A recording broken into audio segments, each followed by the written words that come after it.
दिल्ली में तीनों भाई मिले कि वहाँ से जाएंगे फिल्म फेस्टिवल, तुम भी चलो, बहुत अच्छी फिल्में लगती हैं। जैसे पहुँचे, फिल्में देखी, हवा उड़ गई। हम तो सोच रहे थे हॉलीवुड फिल्म टर्मिनेटर अच्छी होती है, तो फिल्में क्या अच्छी होती हैं वो पता चला, और वर्ल्ड सिनेमा समझ में आया। पैनोरामिक पूरा इंडियन पैनोरामा में और अच्छे मराठी और आपको बंगाली सिनेमा देखने को मिला, और वहाँ कितना सपोर्ट करते फिल्म मेकर को वो पता चला। तो तब ऐसा किया, जैसे ही वापस आए गोवा से दिल्ली, और इन्होंने कहा कि नहीं, वहाँ फिल्म मेकिंग करना है। घर वालों से ज़्यादा पूरे पड़ोस का और ख़ानदान का हम पे उम्मीद ज़्यादा थी, क्योंकि उनको पारिवारिक एक दृष्टिकोण के तौर पर ये कहा जा रहा था कि बाप इनका मास्टर है, पूरे श्रीनगर को पढ़ा रहा है, माँ का स्कूल है जिसने सबको पढ़ाने का ठेका ले रखा है, उसके बच्चे नालायक हैं, हम नालायक, एक भी इंजीनियर नहीं है, एक भी वो नहीं है। हमारे मुंह पे कहा है लोगों ने, शादियों और बारातों में हमारे सामने लोगों ने बुला बुला के अपने बच्चे से कंपेयर कैसे करवाया है, नवोदय की वो जो लॉजिकल क्वेश्चन होते हैं ना, उसको रख के, और हम कर ही नहीं पा रहे हैं, वो 5 मिनट में करके चले गया। और मैं वहाँ बारात निकल रही है, मैं उस पेपर लेके हूँ, क्योंकि वो आदमी कह रहा है कि देख तू तो कर भी नहीं पा रहा है। ये हमारे साथ बहुत बार हुआ। तेरे साथ कब हुआ है? मेरे साथ ये हम तो फील कर, अब ये बोलने वाली बात नहीं है ना। अब अच्छा, आज कहने का मौका है, नहीं तो अपनी बेइज्जती का ढोल मैं क्यों बजाऊंगा। आज मौका है तो ये ढोल पीटने में मुझे मजा आ रहा है, और ये ढोल मैं पीटता रहूंगा।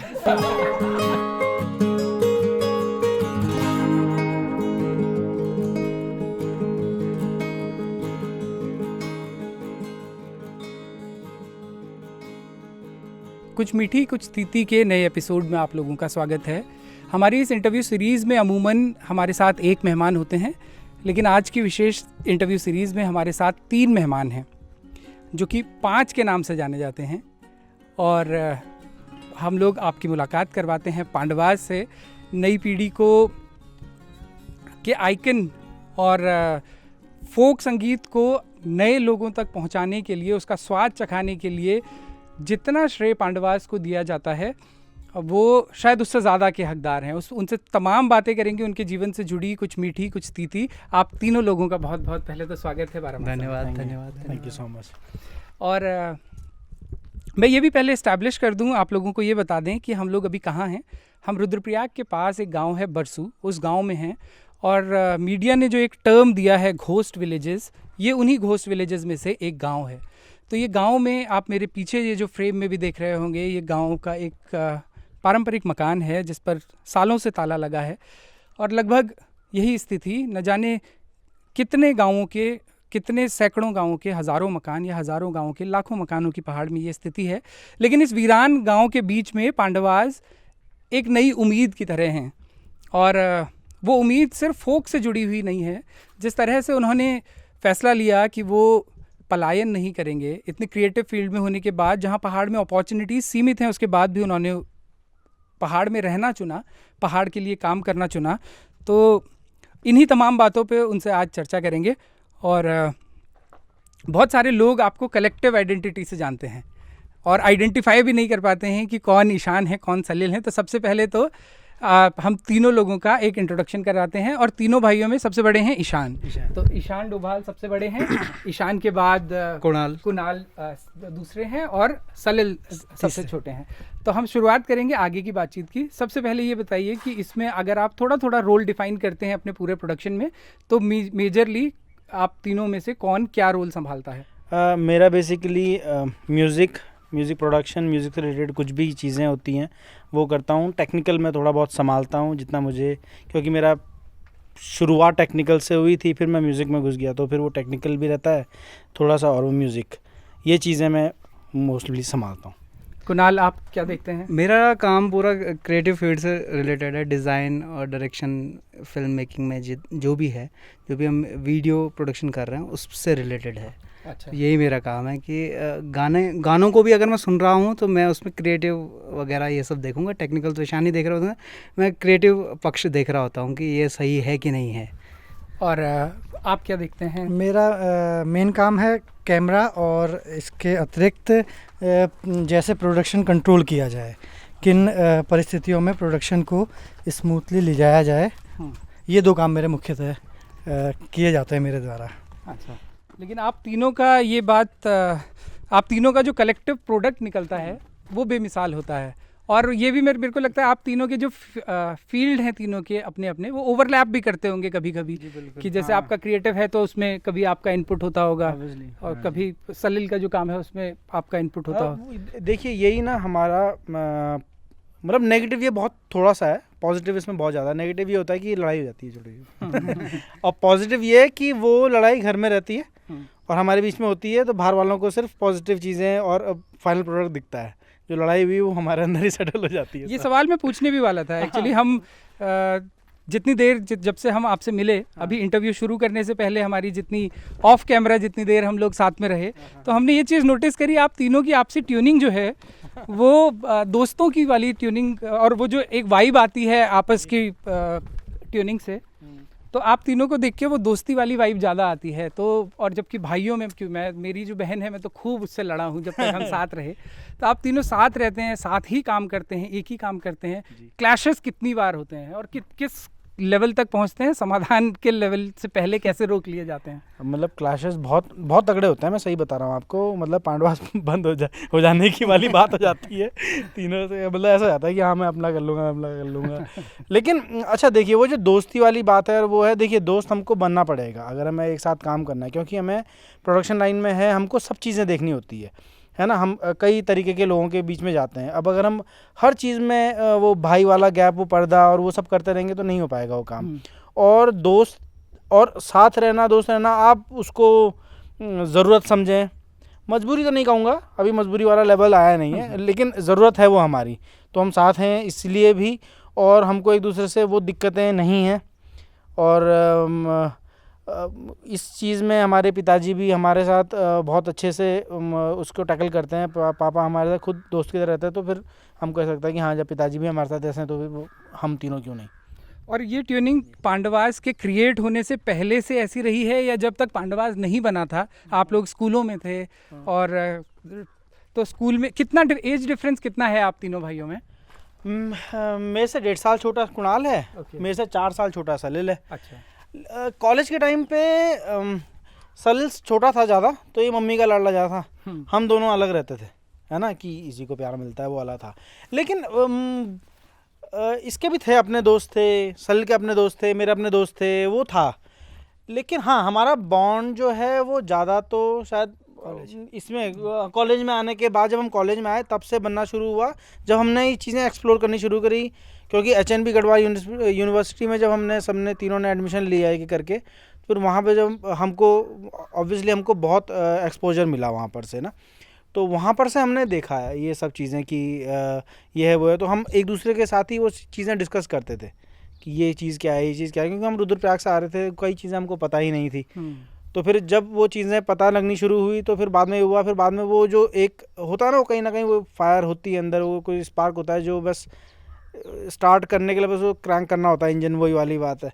तो बस वो होने वाला था, बस उस टाइम पे हम साथ हो रहे थे बस। म्यूज़िक को अगर देखा जाए तो हम स्टेज में तो म्यूजिशियंस की ज़रूरत होती है। हाँ। तो जब ईशान ने शुरू किया कि शुरुआत ऐसे ही हुई कि गज़ल गायन से हुई शुरू, क्योंकि आप बैचलर्स कर रहे थे म्यूज़िक से, तो शास्त्रीय तो नहीं था इतना अच्छा हो रहा, तो फिर सुगम में चले गए, सेमी क्लासिकल, तो गज़ल शुरू हुई।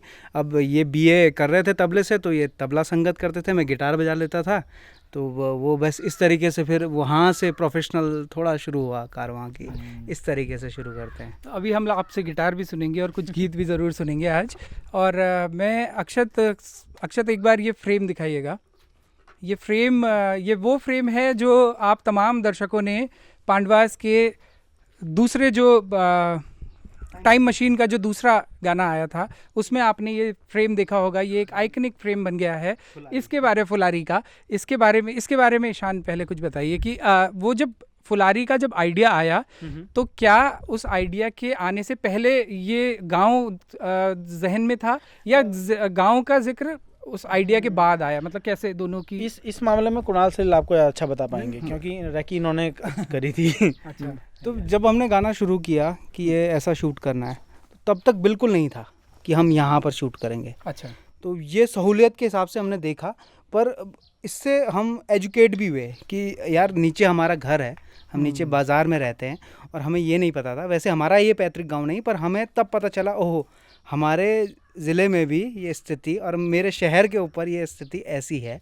तो उससे हम खुद एजुकेट हुए और फिर वो फ्रेम बन गया बस इस तरह से। अच्छा, एक सवाल आप तीनों ही लोगों से मेरा यह है कि जैसे ये हम लोग इस गांव में इसलिए भी आए आपसे बात करने, जैसा मैंने हल्का सा भूमिका में भी बताया कि ये गांव बड़ा उदासीन है और एक तरह से एक आइकन है, एक प्रतीक है तब पहाड़ की तमाम समस्याओं का। उसके बीच में आप लोग जिस तरह का काम कर रहे हैं उसके बड़े लंबे समय तक के लिए रिपरकेशंस हैं। बहुत लोग फोक में, स्पेशली वो लोग जिन्होंने जो दिल्ली में पैदा हुए या मुंबई में पैदा हुए, गढ़वाल या कुमाऊं से थे, लेकिन उनका बचपन कभी पहाड़ में नहीं बीता, उन लोगों को कनेक्ट करने का पांडवास को बहुत श्रेय जाता है कि उनके नए फ्लेवर में आपने जिस तरह से फोक को पेश किया, उसका जो प्रेजेंटेशन हुआ।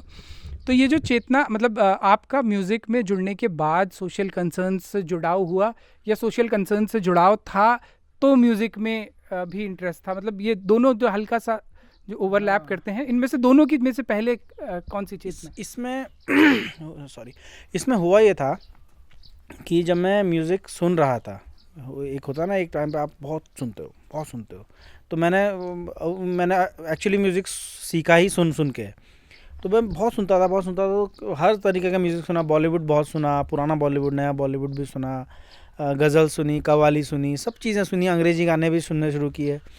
तो गढ़वाली भी सुन रहा था, तो मुझे ये फील हुआ कि गढ़वाली में जो पहले जो गीत आ रहे थे, पहले जो, मतलब मैं आपको अगर टाइम बताऊं तो नेगी जी की जो वो एल्बम थी, खुद एल्बम थी नेगी जी की ना, तो उस टाइम, वो टाइम का म्यूज़िक और भरतवाण जी की सरुली, सरुली, उस टाइम का म्यूज़िक, वो अब पता नहीं, जब से ये डिजिटल होगी चीज़ें और जब से सरल हो गया रिकॉर्डिंग करना, उस सरलता के कारण वो सब चीज़ें ख़राब हो रही हैं, वो ख़राब होती जा रही हैं।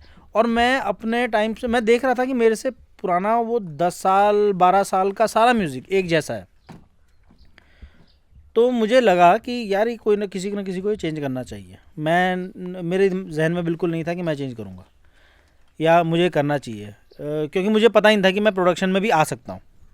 तो ऐसा ही हुआ, मैं अब ऐसे करके जहन में था। उसके बाद मेरे पास एक कंप्यूटर था, मैं कंप्यूटर में बैठ गया, मैं अपना लगा दिया अपना जो भी चीज़ें थी उस समय मेरे पास, और मैं करना शुरू कर दिया। मेरे पास कहीं से कुछ ढोलक कहीं रिकॉर्ड वगैरह कर दिया, वो करना शुरू कर दिया।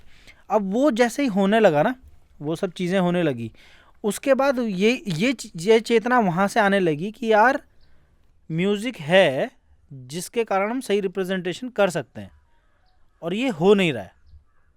जब हमने किया ना तब पता लगा। वो अब ऐसे तो कैसे पता लगेगा, पी के या किसी को सुन के कैसे, कहाँ हो ही नहीं रहा था हमारे अगल बगल, तो मैं कैसे पता लगाऊं?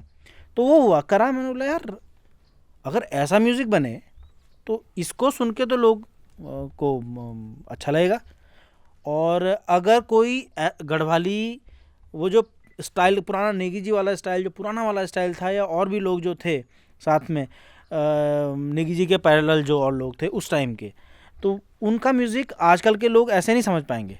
तो इसको थोड़ा पॉलिश करना पड़ेगा, थोड़ा सा इसमें मॉडर्न चीज़ें लानी पड़ेंगी, नॉट वेस्टर्न, मॉडर्न चीज़ें लानी पड़ेंगी। तो वो सब हमने कोशिश करी, और जब हम करना शुरू किया फिर हमको पता लगा कि हाँ ये दिस इज़ द की, इससे कुछ हो सकता है। अच्छा, ये बात आपने बिल्कुल सही कही कि पिछले कुछ समय से स्पेशली जब आप लोगों के प्रोग्राम्स आना शुरू हुए तो हम विजुअली देखते हैं कि विजुअली एक ड्रास्टिक चेंज आया ओवरऑल। बहुत लोगों ने फिर विजुअली उसको कंटेंट को रिच बनाना शुरू किया। लेकिन एक चीज़ जो है कि जितना रिच कंटेंट वाइज लेखनी के स्तर पे जितने रिच नेगी जी के दौर के गाने रहे हैं उसका डिक्लाइन आप लोग भी नोटिस करते हैं कि फोक में जो लोकगीत हैं, लोग जो नए कलाकार गा रहे हैं उसमें वो उस गंभीरता का, या नेगी जी की तो बहुत विराट उनका सफ़र रहा है, उन्होंने तो हर भाव को छुआ है और बहुत बारीकी से छुआ है। तो कंटेंट के लेवल पे आपको लगता है कि वो डिक्लाइन हो रहा है? देखिए, पहले तो मैं इस सवाल का आंसर क्या दूं, मैं खुद ही उस तबके का आदमी हूं जिसको कि ना शब्द बोध है, ना वोकैबुलरी है, ना पढ़ा है।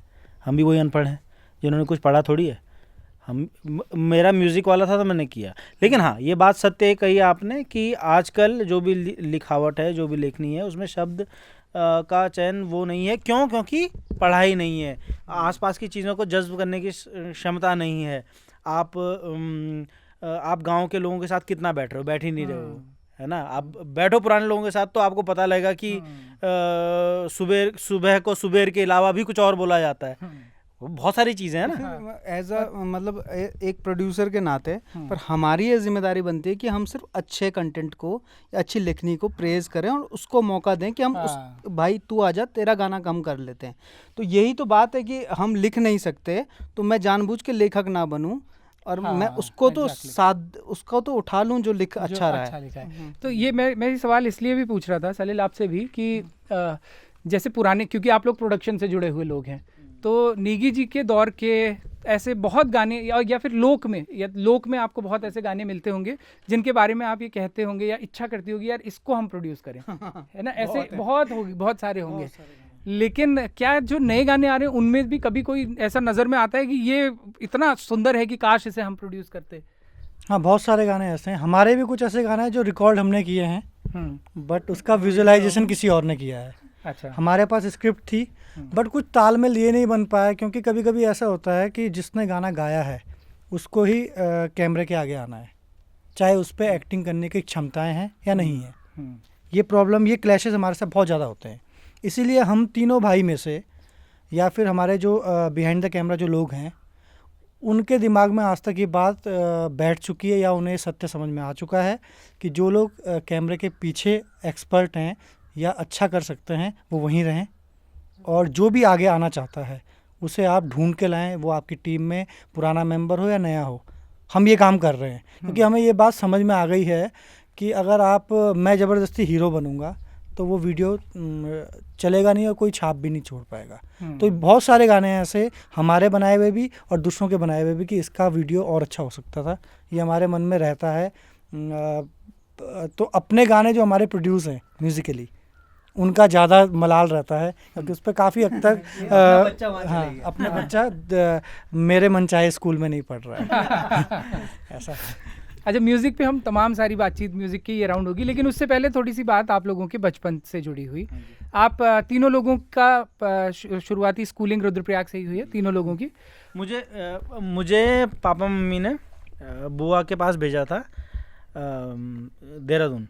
तो देहरादून में पढ़ा था 3rd से 6th, 3rd 4th 5th 6th अच्छी शिक्षा के लिए भेजा था। लेकिन अंधकार भरे दिन थे मेरे वो क्योंकि गाँव का हवा पानी सूट कर रहा था मुझे। 6 के बाद पता नहीं किसको रियलाइज़ हुआ, मैं तो बोल नहीं सकता था। मतलब मेरा ना उस स्कूल में हिंदी बोलने पे फाइन था। हाँ, वहाँ हिंदी नहीं बोल सकता था, वहाँ इंग्लिश बोलनी होती थी। तो मैं रोज़ मुर्गा बनता था है ना, तो मेरे काफ मसल वगैरह भी बढ़िया हो गए थे रोज़ बन रहे थे। बॉबी सर थे एक, तो ना वो बोलते थे कि ऊपर ऊपर ऊपर मुर्गा। तो वही था। तो मेरा कॉन्फिडेंस बहुत गिर गया था टू बी ऑनेस्ट। मतलब उसका मैं किसी को दोष नहीं देता। क्यों, पापा मम्मी ने तो अच्छी उसके लिए भेजा था, शिक्षा के लिए। बुआ जी ने अच्छी शिक्षा के लिए, और पापा मम्मी को हेल्प हो जाएगी कि उनका एक बच्चा अच्छा हो जाएगा, क्योंकि उनको ऐसा लगता था गांव में ये तो बर्बाद होना ही है, चलो एक तो हो जाए आबाद। वो वाला सीन था, वो जो होता ही है। अच्छी शिक्षा, सो कॉल्ड अच्छी शिक्षा, और वो सो कॉल्ड अच्छी शिक्षा मेरी। फिर चलो ठीक है, बहरहाल 6 के बाद वो स्कूल भी हो गया था। स्कूल में 5th के बाद 6th 7th 8th standard mummy papa ने शुरू किया था हमारा जो प्राइवेट स्कूल है। हमारा अच्छा, अपना ही स्कूल तो वहीं से स्कूल है जो अच्छा। माता जी ने एक एंटरप्रेन्योर होने के हिसाब से वो किया। पिताजी तो गवर्नमेंट स्कूल में पढ़ा रहे थे, उनका अपना ये था कि मैं यहाँ हूँ। तो फिर टीचरों ने उसके बाद कभी मुर्गा नहीं बनाया होगा, स्कूल ही अपना था। नहीं ना ना ऐसा तो नहीं था। नहीं, उसके बाद थे बरतवाल सर थे, पुरोहित सर थे, अरे यहाँ डंडी डंडी मार अरे कुछ नहीं, कोई नहीं। और मम्मी हम तो जोर वाले हैं ना कि इसको वो टीचर को मिलके कि आप इसको कूटते नहीं हो, क्यों शरारतें कर रहा है, तो पढ़ाई नहीं करता, तो मास्टर जी और कूट रहे हैं। तो हमारा स्कूल बंद ही नहीं होता था, लोगों का 4 घंटे का होता था, हमारा 24 घंटे का होता था। तो हमारा तो ये प्रॉब्लम थी ना। फिर उसके बाद बस इतना मेरा है, बाकी हमने सब साथ पढ़ा है। तो ये स्कूल जो अपना ही था वो 12th अच्छा 8 तक था, और उसके बाद 9th से 12th इंटर कॉलेज आप लोगों ने, और गवर्नमेंट स्कूल से तीनों भाइयों ने। हाँ जी। अच्छा, और उसके बाद HN भी। ये म्यूजिक जो है फैमिली में भी चला आ रहा था, कुछ इंटरेस्ट या कुछ भी, कोई परिवार के कोई सबसे क्लोज? नहीं, पापा म्यूजिक लवर है, अच्छा, श्रोता अच्छे हैं, गजल की अच्छी समझ है, गलत तलफ्फुज़ थे, हाँ बहुत टोकते थे, गलत सुर पे इवन टोकते थे, पापा को समझ थी। अच्छा, आप बता रहे थे कि फादर भी आपके टीचर रहे हैं, और लखनऊ में काफी समय, लखनऊ आर्ट्स कॉलेज से पढ़े। अच्छा, वहाँ से पढ़े हैं, इसलिए भी प्रोनाउंसिएशन पे ज्यादा। हाँ शायद वहाँ से भी होगा, है ना। और पापा बताते हैं, हमने तो दादाजी देखे नहीं, पापा बताते हैं दादाजी भी उर्दू फारसी के अच्छे समझ रखते थे, तो बस वो वाली बात थी। तो अब वहाँ से तो स्कूल टाइम में जब आप लोग थे, तो म्यूजिक था, आ चुका था लाइफ में म्यूजिक? नहीं, मैं मम्मी ऐसे जो था ही हमारे यहाँ जो होता ही है पेरेंट्स का, कि हम सलील भाई को इधर बैठा लें क्या, थोड़ा क्लोज हो जाएंगे फ्रेम में? हाँ, इधर बैठो, थोड़ा सा इधर आ जाइए, तो फिर हम लोग क्लोजली बात कर लें, ठीक है ना? तुम्हें अगर फ्रेम वाला एडजस्ट करना होगा तो कर लेना, कर लें एक बार। ठीक है डन है। हाँ, तो जैसे सब हर फैमिली में होता है कि भैया लड़का है तो डॉक्टर बनेगा या इंजीनियर बनेगा, तो मेरा था इंजीनियर बनेगा, मतलब ऐसी कुछ नहीं, मतलब कोई देखा ये अपना था या ना पेरेंट्स जी, का? मेरा कहाँ से, पेरेंट्स का था। मुझे कुछ पता ही नहीं था। मुझे तो कई बार पॉलिटेक्निक का पेपर देने के लिए भेजने, मुझे पता ही नहीं कहाँ रखा हूँ मैं। जो रेडियो टीवी होता था वॉकमैन, ये बना लेता था, तो उनको लगा कि ये टेक्निकल है। अच्छा, ये एक होता है ना कि टेक्निकल है भाई। मैं इलेक्ट्रॉनिक्स वगैरह ठीक था मेरा, तो उनको लगता था कि यार ये इंजीनियर बन जाएगा। अब रेडियो वाला मैकेनिक भी बन सकता है, हमेशा इंजीनियर नहीं बनता। चलो बहरहाल, तो 12th में जैसे जैसे पहुंचा, साफ सीधी बात, और 12th में मैं पहली बार लुढ़क गया। अच्छा। फिर बोला कि नहीं कोई बात नहीं, फिर से ट्राई कर, फिर दूसरी बार फिर लुढ़क गया। हमारे यहाँ 2 बार फेल होना मतलब कॉलेज छूट जाता है। कॉलेज छूट जाता है ना, नहीं पढ़ सकते, आप कॉलेज में रेगुलर नहीं जा सकते। अब पापा ने मुझे पूछा कि यार क्या प्रॉब्लम है, ये मतलब पापा नहीं हो रहा मेरे से, पहली बार अब फिजिक्स में टपका, अब मैं फिजिक्स में मेहनत करी तो अब केमिस्ट्री में टपक गया, मतलब हो नहीं पा रहा है, तो क्या करें। मैं बोला अब बस यहाँ पर मैं पूरे अपने में डिस्कशन में पूरे उसमें मैं यहाँ पर बोलता हूँ कि ये चांस था, लक था मेरा, किस्मत थी मेरी, कि उसी टाइम पे इंटर कॉलेज में एक संगीत के अध्यापक आए पहली बार। अच्छा। और उनका नाम था श्री हरीश जोशी जी। अच्छा। तो वो मेरे मतलब फर्स्ट गुरु ही मान लो, आप उन्हें मान लो, क्या वही है फर्स्ट गुरु। यूथ थे हमसे, मतलब मुझे लग रहा है 7-8 साल बड़े रहे होंगे बस, हाँ ज़्यादा नहीं थे। तो वो आगे, तो हमारे यहाँ होता क्या था कि आप वही सब्जेक्ट ले सकते हो जिस सब्जेक्ट के टीचर्स यहाँ हैं। अच्छा। मैं नहीं ले सकता हूँ अपने प्राइवेट में भी अगर यहाँ टीचर नहीं है, तो क्योंकि आप कॉलेज की ही बात है। हाँ। तो वहाँ पर हो गया, पापा मम्मी की लड़ाई हुई होगी, कुछ डिस्कशन हुआ होगा, मम्मी तो मान नहीं रही थी। मम्मी ने बोला अगर अब ये कंफर्म हो गया था कि अब तो लड़का गया, अब तो आर्ट उट करेगा, वैसे ही लुच्चे लफंगों की तरह दौड़ता रहेगा, तो घूमता रहेगा, क्योंकि आर्ट्स वालों की तो पढ़ाई होती नहीं है। तो ये हो गया, चलो म्यूज़िक में ले लिया, मेरे अच्छे खासे नंबर आ गए थे, 84-85 आ गए थे % अच्छे आ गए थे। अच्छा। है ना। उसके बाद बस मेरा फिर वो बहुत सब कुछ स्मूथ हो गया, यहाँ से मेरा म्यूज़िक शुरू हुआ। और इसके कारण फिर कुणाल तो पहले से आर्ट्स में था ना? नहीं, मैं भी फेल होने के बाद ही। अच्छा, हाँ तो ही फेल हुआ था। हाँ, तो भी इसका भी ऐसी आर्ट्स हो गया था, 10th में फेल हो गया था मैथ्स में। तो हमारे यहाँ होती है एक एलिमेंट्री मैथ्स और एक विद्वानों की मैथ्स और एक गधे बच्चों की मैथ्स। तो हमको वो लेनी पड़ी। फिर वहाँ पता चला कि ये फिर दिल को बहलाने के लिए कुछ लोग बोलते नहीं, अरे इसमें IAS PCS बनते हैं, तो ये वाला ले लो, कोई दिक्कत नहीं। तो लिया वो। अच्छा। फिर कोई ऐसा था ही नहीं कि मैंने क्या करना है जीवन में। हाँ ऐसा नहीं था। लेकिन एकेडमिकली आप तीनों में सलील जो है अच्छा कर रहे थे। मैं इसलिए अच्छा कर रहा था क्योंकि मैंने 2 घोड़े देख लिए थे रेस हारते हुए। अच्छा, तो pressure- मैंने इनके रेफरेंस केस को पढ़ा। तो मैं जब 9वीं में गया तो मैंने लिया 9 का A section. A section stands for art. अच्छा ठीक है। जब मैं 10th में गया तो मेरी एलिमेंट्री मैथ मैंने पहले ही ले ली। अच्छा और फिर उसके बाद इंटरमीडिएट में आर्ट साइड। तो मेरा गड़बड़ ये था कि मैं 8 तक जब तक अपने स्कूल में था तो मुझे सारे टीचर कूटते थे। अच्छा हमारे क्लास में 18-19 बच्चे थे। मेरा स्थान था पीछे से 2 पहले, क्योंकि मुझसे 2 गधे और थे मेरे परम मित्र। वो मेरे परम मित्र थे, तो उनसे मैं 2 ऊपर था। तो मैं कक्षा में आखिरी वाले श्रेणी में था, तो बहुत पिटाई होती थी। जब मैं 9वीं में गया तो फिर मुझे ये पता चला अब यहाँ ये पूछ ही नहीं रहा है कोई कि अच्छा। पढ़। अब मुझ पे प्रेशर आ गया कि मैं तो इनकी तरह फेल हो सकता हूँ जो मेरे बड़े अग्रजों ने किया है।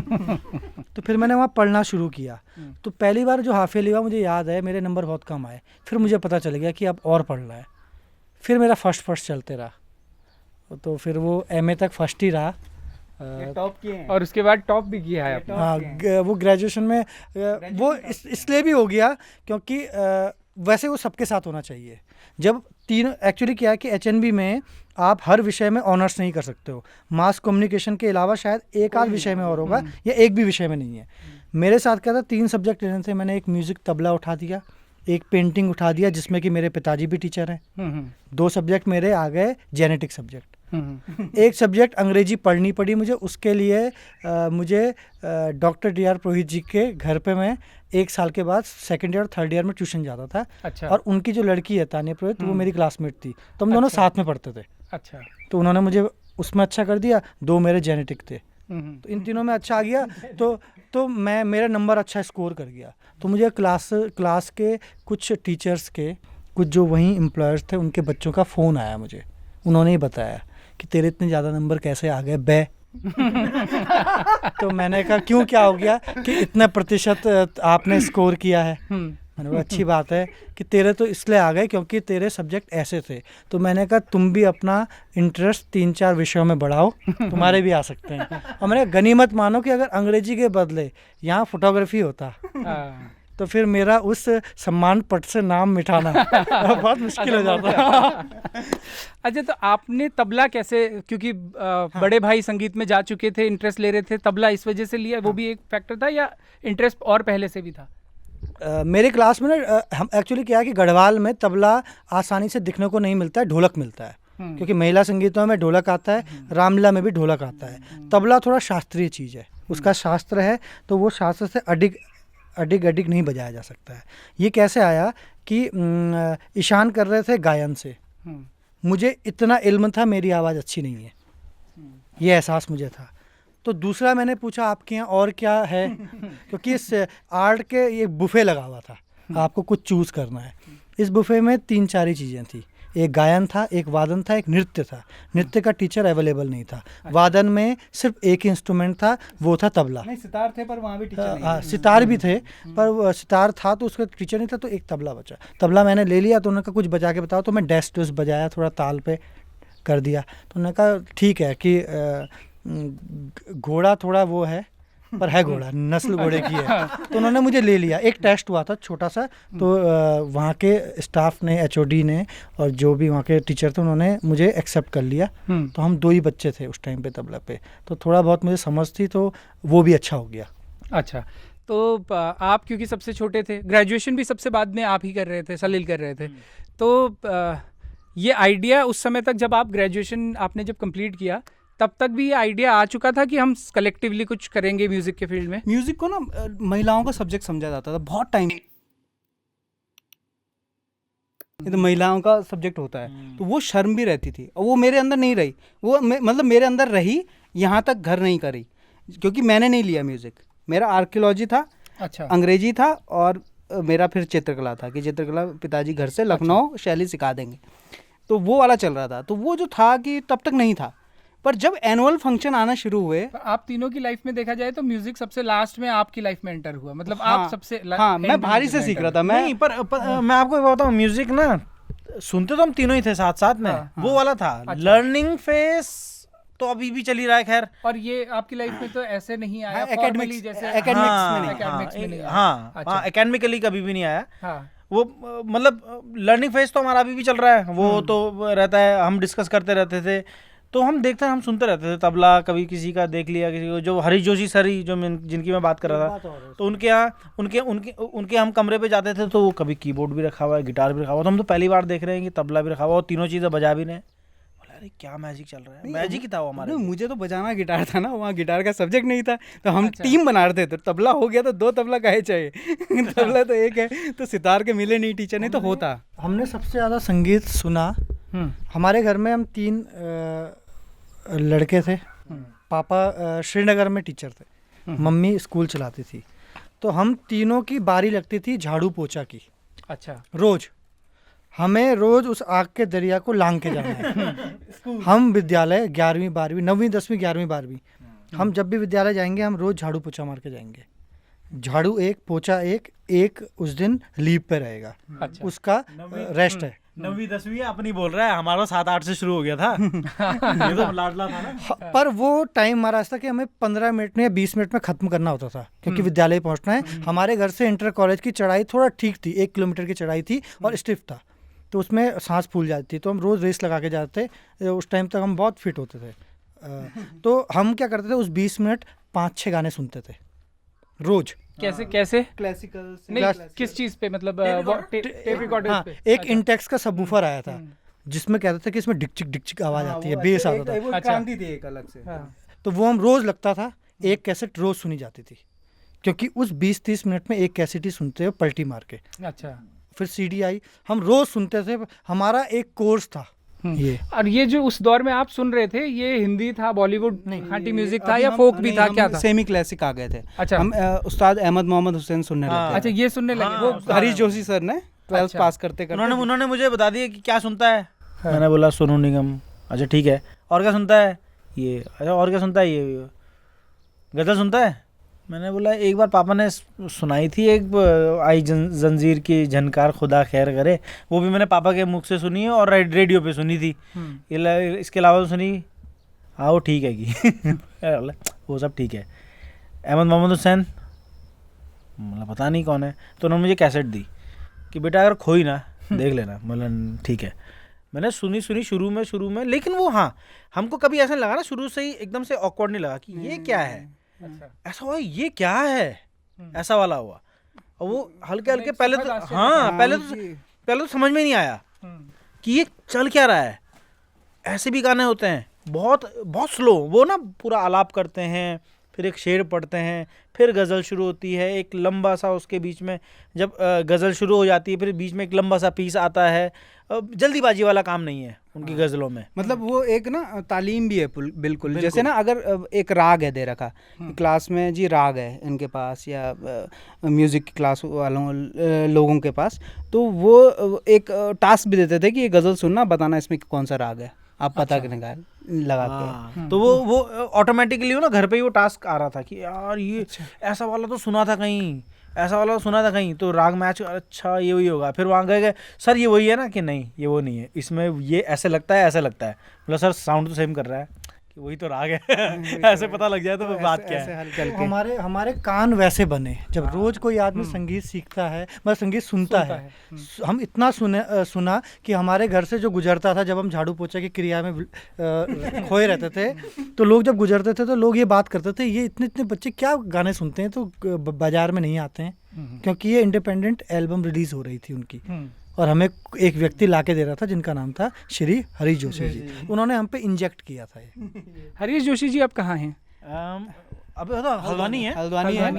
हल्द्वानी वो के ही थे। टीचिंग कर रहे हैं अभी। जब आप लोगों के टाइम मशीन आया, पॉपुलर हुआ, उसके बाद चले गए थे यहाँ से, वो काफी पहले चले नहीं, गए उसके थे। बाद कभी मुलाकात हुई, बात हुई, फोन आए? उनके हाँ मिलते रहते हैं, टच में है। हाँ टच में रहते हैं। शुरू अभी भी पर उनका अभी भी वो वही है, अच्छा एटीट्यूड वही है, हाँ ढंग से करो, ऐसे क्या है अभी भी नहीं, जब रंचना बिल्कुल तैयार हो गया था, अवर फर्स्ट प्रोडक्शन रंचना, जब वो तैयार हो गया था तो उससे पहले उन्हें विजिट करना था शायद श्रीनगर में। हाँ उनके श्रीनगर में शादी थी। कोई तो शादी में आए थे, उन्होंने कहा अरे मैंने सुना है तुमने कोई स्टूडियो खोला, भाई दिखा दो कैसा स्टूडियो है तुम्हारा। तो आए वो बैठे, उसके बाद सर हमने एक बस तैयार कर दिया, शूट सब तैयार है, आप फाइनल सुनिए, कल हमने यूट्यूब पे अपलोड करना है।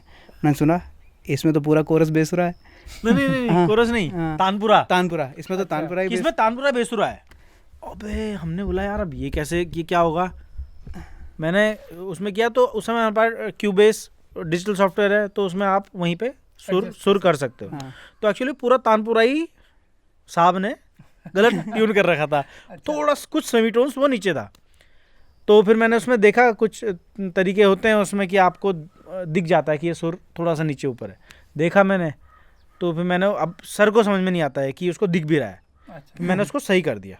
मतलब सर अब बढ़िया, अब ये सब सुरीला। और आपको पता है अब हो गया, हम खुश हो गए। सर जब चले गए ना, फिर मैंने उसको वापस किया नीचे, ऊपर नीचे वही कंट्रोल Z कर रहा हूँ, फिर control Y, control Z, control Y।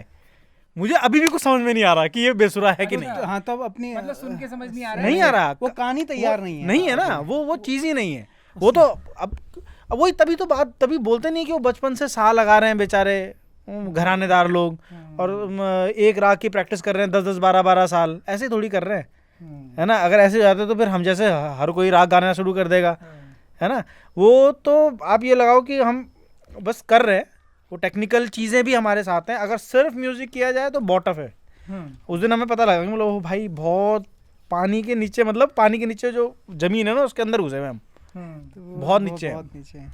तो उसके बाद ये कलेक्टिव वाली हम बात कर रहे थे कि ये कलेक्टिव आइडिया कि कुछ शुरू करना है, इसकी शुरुआत कैसे हुई? मतलब म्यूज़िक आप सुन रहे थे, स्कूल से आपकी फॉर्मल दोनों ने एकेडमिक्स में वो कर लिया था, उसके बाद ये वाली शुरुआत का आइडिया जनरेट कैसे हुआ, कहाँ से हुआ? इसका शुरुआत हुआ ये ईशान ने किया। मैं अभी भी कॉलेज में हूँ।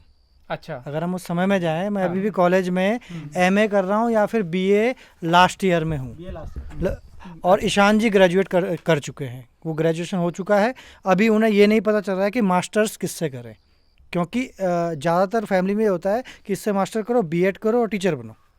हमारे यहाँ टीचर बनने वाला भूत जो था वो धूमिल हो गया था, क्योंकि पिताजी टीचर थे, माता अपना विद्यालय चला रही है। हमें जितना टीचर वाला फील करना था वो हम अपने प्राइवेट स्कूल को देख के कर रहे थे, और हमारे फैमिली में बहुत लोग टीचर हैं, ये सब हो रहा था। तो हमें टीचर वाली भूख कम हो चुकी थी। तो मैं अभी भी विद्यालय में था। उसके बाद ये सब प्लान किया ईशान ने, बट ईशान ये नहीं सोच रहे थे कि कोई ये प्रोडक्शन हाउस होने वाला है। ईशान कहीं एक रूम के नीचे, बाथरूम के बाजू में जो जगह होती है जहाँ पर लोग गोडाउन बनाते हैं, वहाँ पर 2 स्पीकर लाके कुछ कर रहे थे, इंटेक्स के स्पीकर, वही वाले इंटेक्स के स्पीकर जिसमें हम सुन रहे थे ना झाड़ू पोछा मारते हुए, वही वाले इंटेक्स के स्पीकर मैं उठा के वहाँ से ले गया, क्योंकि अब घर पे तो कोई है नहीं। अब सब तो हम यहाँ आ गए श्रीनगर, तो अब वो झाड़ू पोछा भी यहीं लग रहा है, तो वो उठा के मैं यहाँ ले आया था। तो वहीं पे हमने कंप्यूटर लगा दिया, और इस टाइम पे मैं घर से इसमें मदद नहीं मांग रहा था, क्योंकि क्या बोल के मांगता कि मैं क्या कर रहा हूँ। तो 2700 रुपये, 2200 रुपये उस कमरे का किराया था, वो भर रहा था। और क्या कर रहा था मैं? मैगी खा रहा था बस, 10 रुपये की आती थी। आइडिया क्या था दिमाग में कि स्टूडियो बना के क्या करना है? कुछ नहीं था, कुछ मैं बता रहा हूँ आपको, कोई आइडिया नहीं था। वो जब ऐसा था कि बस अभी क्या हो सकता है इस कंप्यूटर में, मैं क्या कर सकता हूँ, क्या होगा म्यूज़िक प्रोडक्शन में, क्या होगा।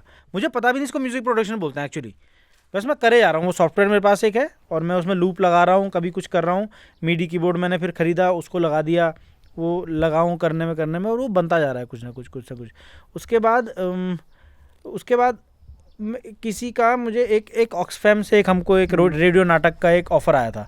ऑक्सफैम एक, आप जानते होंगे शायद, ऑक्सफैम एक काफ़ी बड़ा NGO है ना। तो वहाँ से कोई डायरेक्टली तो नहीं आया, कोई बंदा लेके आया था कि यार एक रेडियो नाटक करना है। मतलब क्या करना होता है उसमें, कि ऐसे ऐसे करना होता है, ये चलने की आवाज़, ये सब। क्योंकि हम थिएटर से MA कर रहे थे, हमने ये सोच लिया था मास्टर इन थिएटर, तो थिएटर वाले लड़के। अच्छा हाँ, ये होते होते मैं मास्टर थिएटर में ले चुका था एडमिशन, तो ये सब हो रहा था, तो हमने ले लिया काम। वो काम ले लिया, मैं करना उसको शुरू कर दिया और वो बहुत अच्छा भी हुआ। मतलब मुझे अभी भी, मैं सुनता हूँ उसको, मुझे अभी भी अच्छा लगता है, अच्छा हो गया वो काम। उसके मुझे मिले थे 25,000 रुपये। अच्छा। ठीक है, चार या 5 रेडियो नाटक थे। अच्छा। 15 मतलब मिनट उनको ऐसे आपको के। प्रोड्यूस करना था, उनको सब कुछ, हाँ। वॉइस ओवर करना था, प्रोड्यूस। आर्टिस्ट भी हम ही लाए, आर्टिस्ट थे इंद्रेश अच्छा, मैकुरी जी। इंद्रेश मैकुरी उसके आर्टिस्ट अच्छा। थे, मालती हालदार जी उसके आर्टिस्ट थी, और कौन कौन था, मनीषा शैली उसके आर्टिस्ट थी, बहुत सारे लोग थे। मतलब हमारी उसमें ना, कि अब मैं किसी को, राकेश भट्ट जी थे उसमें अच्छा। आर्टिस्ट, तो मैं मतलब जिन से फ्री में काम करा सका मैंने उनसे फ्री में काम कराया, है ना। जिनका मुझे लगा कि यार चलो इनको कुछ तो देना पड़ेगा, क्योंकि जैसे भट्ट जी प्रोफेशनल थे, भट्ट जी अपनी आवाज़ का ही पैसा लेते थे, तो मैंने उनको एक लिफाफे में 500 और 500 के नोट डाले और दे दिए, है ना। उसमें तो 1000 का नोट था शायद, ऐसा भी कुछ हुआ, तो मैंने उनको दे दिया था।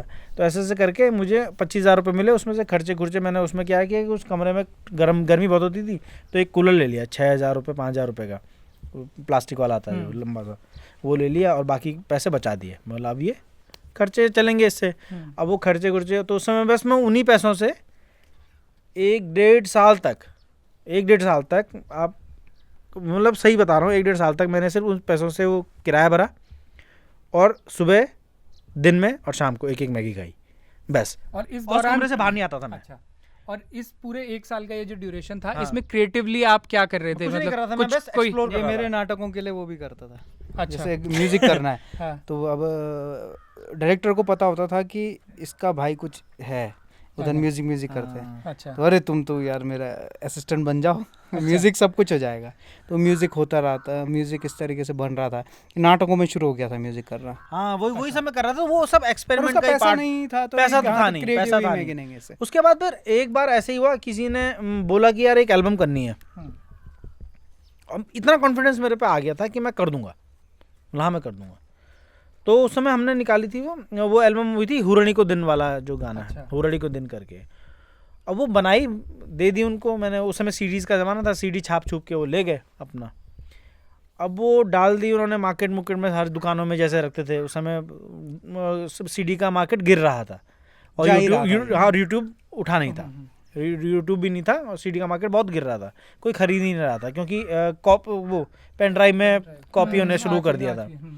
तो वो हो गया था। तो उस समय ये ऐसे ही हो गया, वो गाना रिकॉर्ड हो गया, 4-5-6 महीने 7 महीने बीत गए। ऐसे ही एक दिन पापा को किसी ने अपने फ़ोन पे सुनाया, और उसमें लोगो था पांडवास का। मतलब ये अभी तो हमारा फिर भी सही है, उसको तो बहुत ही घटिया सा बना रखा था मैंने लोगो। अच्छा, ये पांडवास नाम तब तक रख चुके थे आप? हाँ, पांडवा रख दिया, पता नहीं कैसे रख दिया था। अच्छा। हाँ, मतलब पांडव से रखना था। तो उस समय होता ना थोड़ा स्वैगी लौंडे, तो पांडव अगर हम आज के डेट में होते तो हम पांडव ही रखते हैं। आज मैं चाहता हूँ कि पांडव में जो है वो यहाँ का फील, आज मैं चाहता हूँ कि हमें पांडव बोला जाए। वो रजिस्ट्रेशन पांडवास प्राइवेट कर दिया है लिमिटेड ना। उसमें वही था, उसमें दिमागी स्तर इतना कि पांडवास कर देंगे तो थोड़ा सा ग्लोबल ऐसा वाला हो जाएगा। अब वो वाला कर दिया, अब वो हो गया, रख दिया था। तो उसमें पांडवास नाम लिखा रहा था। पापा ने बोला हाँ है तो ये, हाँ इसी का ही है, टुन्नू का, मेरा नाम घर का टुन्नू, ये टुन्नू का ही तो है। तो हमने बोला, फिर एक मोबाइल में 2 मोबाइल में, हर मोबाइल में वही गाना बजे।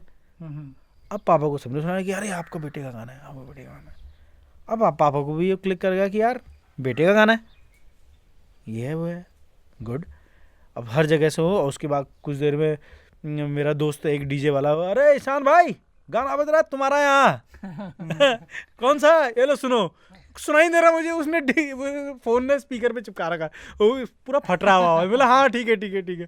फिर हल्के हल्के ऐसे करके मुझे पता लगा कि ये हाँ हिट होने लग गया है। तू क्या कर रहा था भाई उस समय? मैं दिल्ली चले गया था। मैं दिल्ली में मैंने कहा कि अब एमए तो कर लिया है थिएटर से, तो अब नाटक करेंगे जी। तो राष्ट्रीय नाट्य विद्यालय में अभी वो चीफ हैं वहाँ के, अपने खन्ना जी, दिनेश खन्ना जी, एक्टिंग के चीफ हैं वो फैकल्टी। तो उनके साथ में एडमिशन नहीं लिया मैंने वहाँ। मैं उनके साथ उनका जो अपना पर्सनल वो चल रहा था थिएटर ग्रुप, उसमें मैं थिएटर कर रहा था। अच्छा। तो वहाँ से भी मैं बोलता था यार ये कुछ म्यूज़िक करना है, ये कुछ म्यूज़िक करना है। तो मैंने जब देखा, इन्होंने कहा कि अरे देख यहाँ वायरल हो गया है गाना, अगर हम इसका वीडियो बना दें, ऐसा वैसा कर दें तो ये सब हो जाएगा। अच्छा, तो ये पहला वीडियो का पहला थॉट यही, मतलब ये डिस्कस हुआ? ये वीडियो भी नहीं बना, इसका बना नहीं वीडियो, बना नहीं, लेकिन मतलब ये हाँ, डिस्कशन हाँ, पहली बार हाँ, इसके मतलब अराउंड हुआ। ये पहली बार हमारा हुआ कि हम यहाँ कुछ कर सकते हैं। कर सकते हैं, अभी मतलब कुछ हो रहा है। ऑब्वियसली ये प्रूव करने वाली बात थी ना। हाँ। अब ये एक पहला प्रूफ हमें मिल गया था। इसके बाद दूसरा प्रूफ पता है कब मिला? मेरे साथ मनीष काली इसका क्लासमेट है, वो मेरे साथ आ गया। वो गया नहीं है दिल्ली गया था वो, लेकिन वो वापस आ गया था। तो वापस आ गया वो, मैं बोला तू क्या कर रहा है मनीष आजकल? कि कुछ नहीं कर रहा है।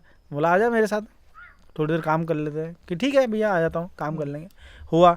अब वो तो मैंने उसको कैमरा पकड़ा दिया, मतलब तू ना मुझे शूट कर, मैं कुछ कर रहा हूँ। तो भाई साहब मैं उस समय कवर कर चुका हूँ, एक गाना कवर किया था मैंने बस। उसके बाद मैंने सोच लिया था मैं कवर नहीं करूँगा, ये बेकार।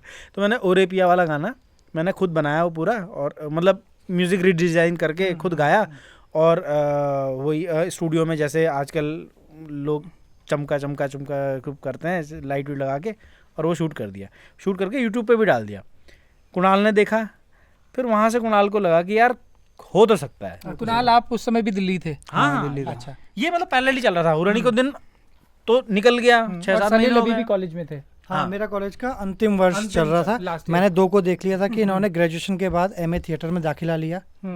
उस टाइम पे ये था कि एमए थिएटर पूरे उत्तराखंड में पहला डिपार्टमेंट खुला था HNBGU में। ये डॉक्टर DR पुरोहित जी ने ही खोला था एमए थिएटर के नाम से। तो उसके वेरी फर्स्ट स्टूडेंट यही थे, क्योंकि हम सब एक टीम के लोग थे, पुरोहित जी भी, हम भी। तो हमने कहा कि इनका जो इंस्टीट्यूट खुला है इसमें पहले हम ही बढ़ जाते हैं। तो ये सब आसपास के लोगों ने वहाँ की सीट फुल कर दी, मैं नहीं गया। अच्छा। क्योंकि मेरा ज़्यादा इंटरेस्ट, मुझे ये लगा कि यार थिएटर एकेडमिक्स तो आ ही जाएगा जब क्योंकि पापा और ईशान क्लासमेट थे एमए थिएटर फर्स्ट ईयर में। अच्छा। पापा क्या हो ना, पापा ने लखनऊ आर्ट्स कॉलेज से किया होगा। हाँ। उसका बीए कब, उसके बाद बीए किया था पापा ने। उसका बीए किया था पापा ने, तो बीए के बाद समय नौकरी नहीं लग जाती थी ड्राइंग वाले टीचर्स की। उसकी स्टोरी ऐसी है, पिताजी ने इंटर किया।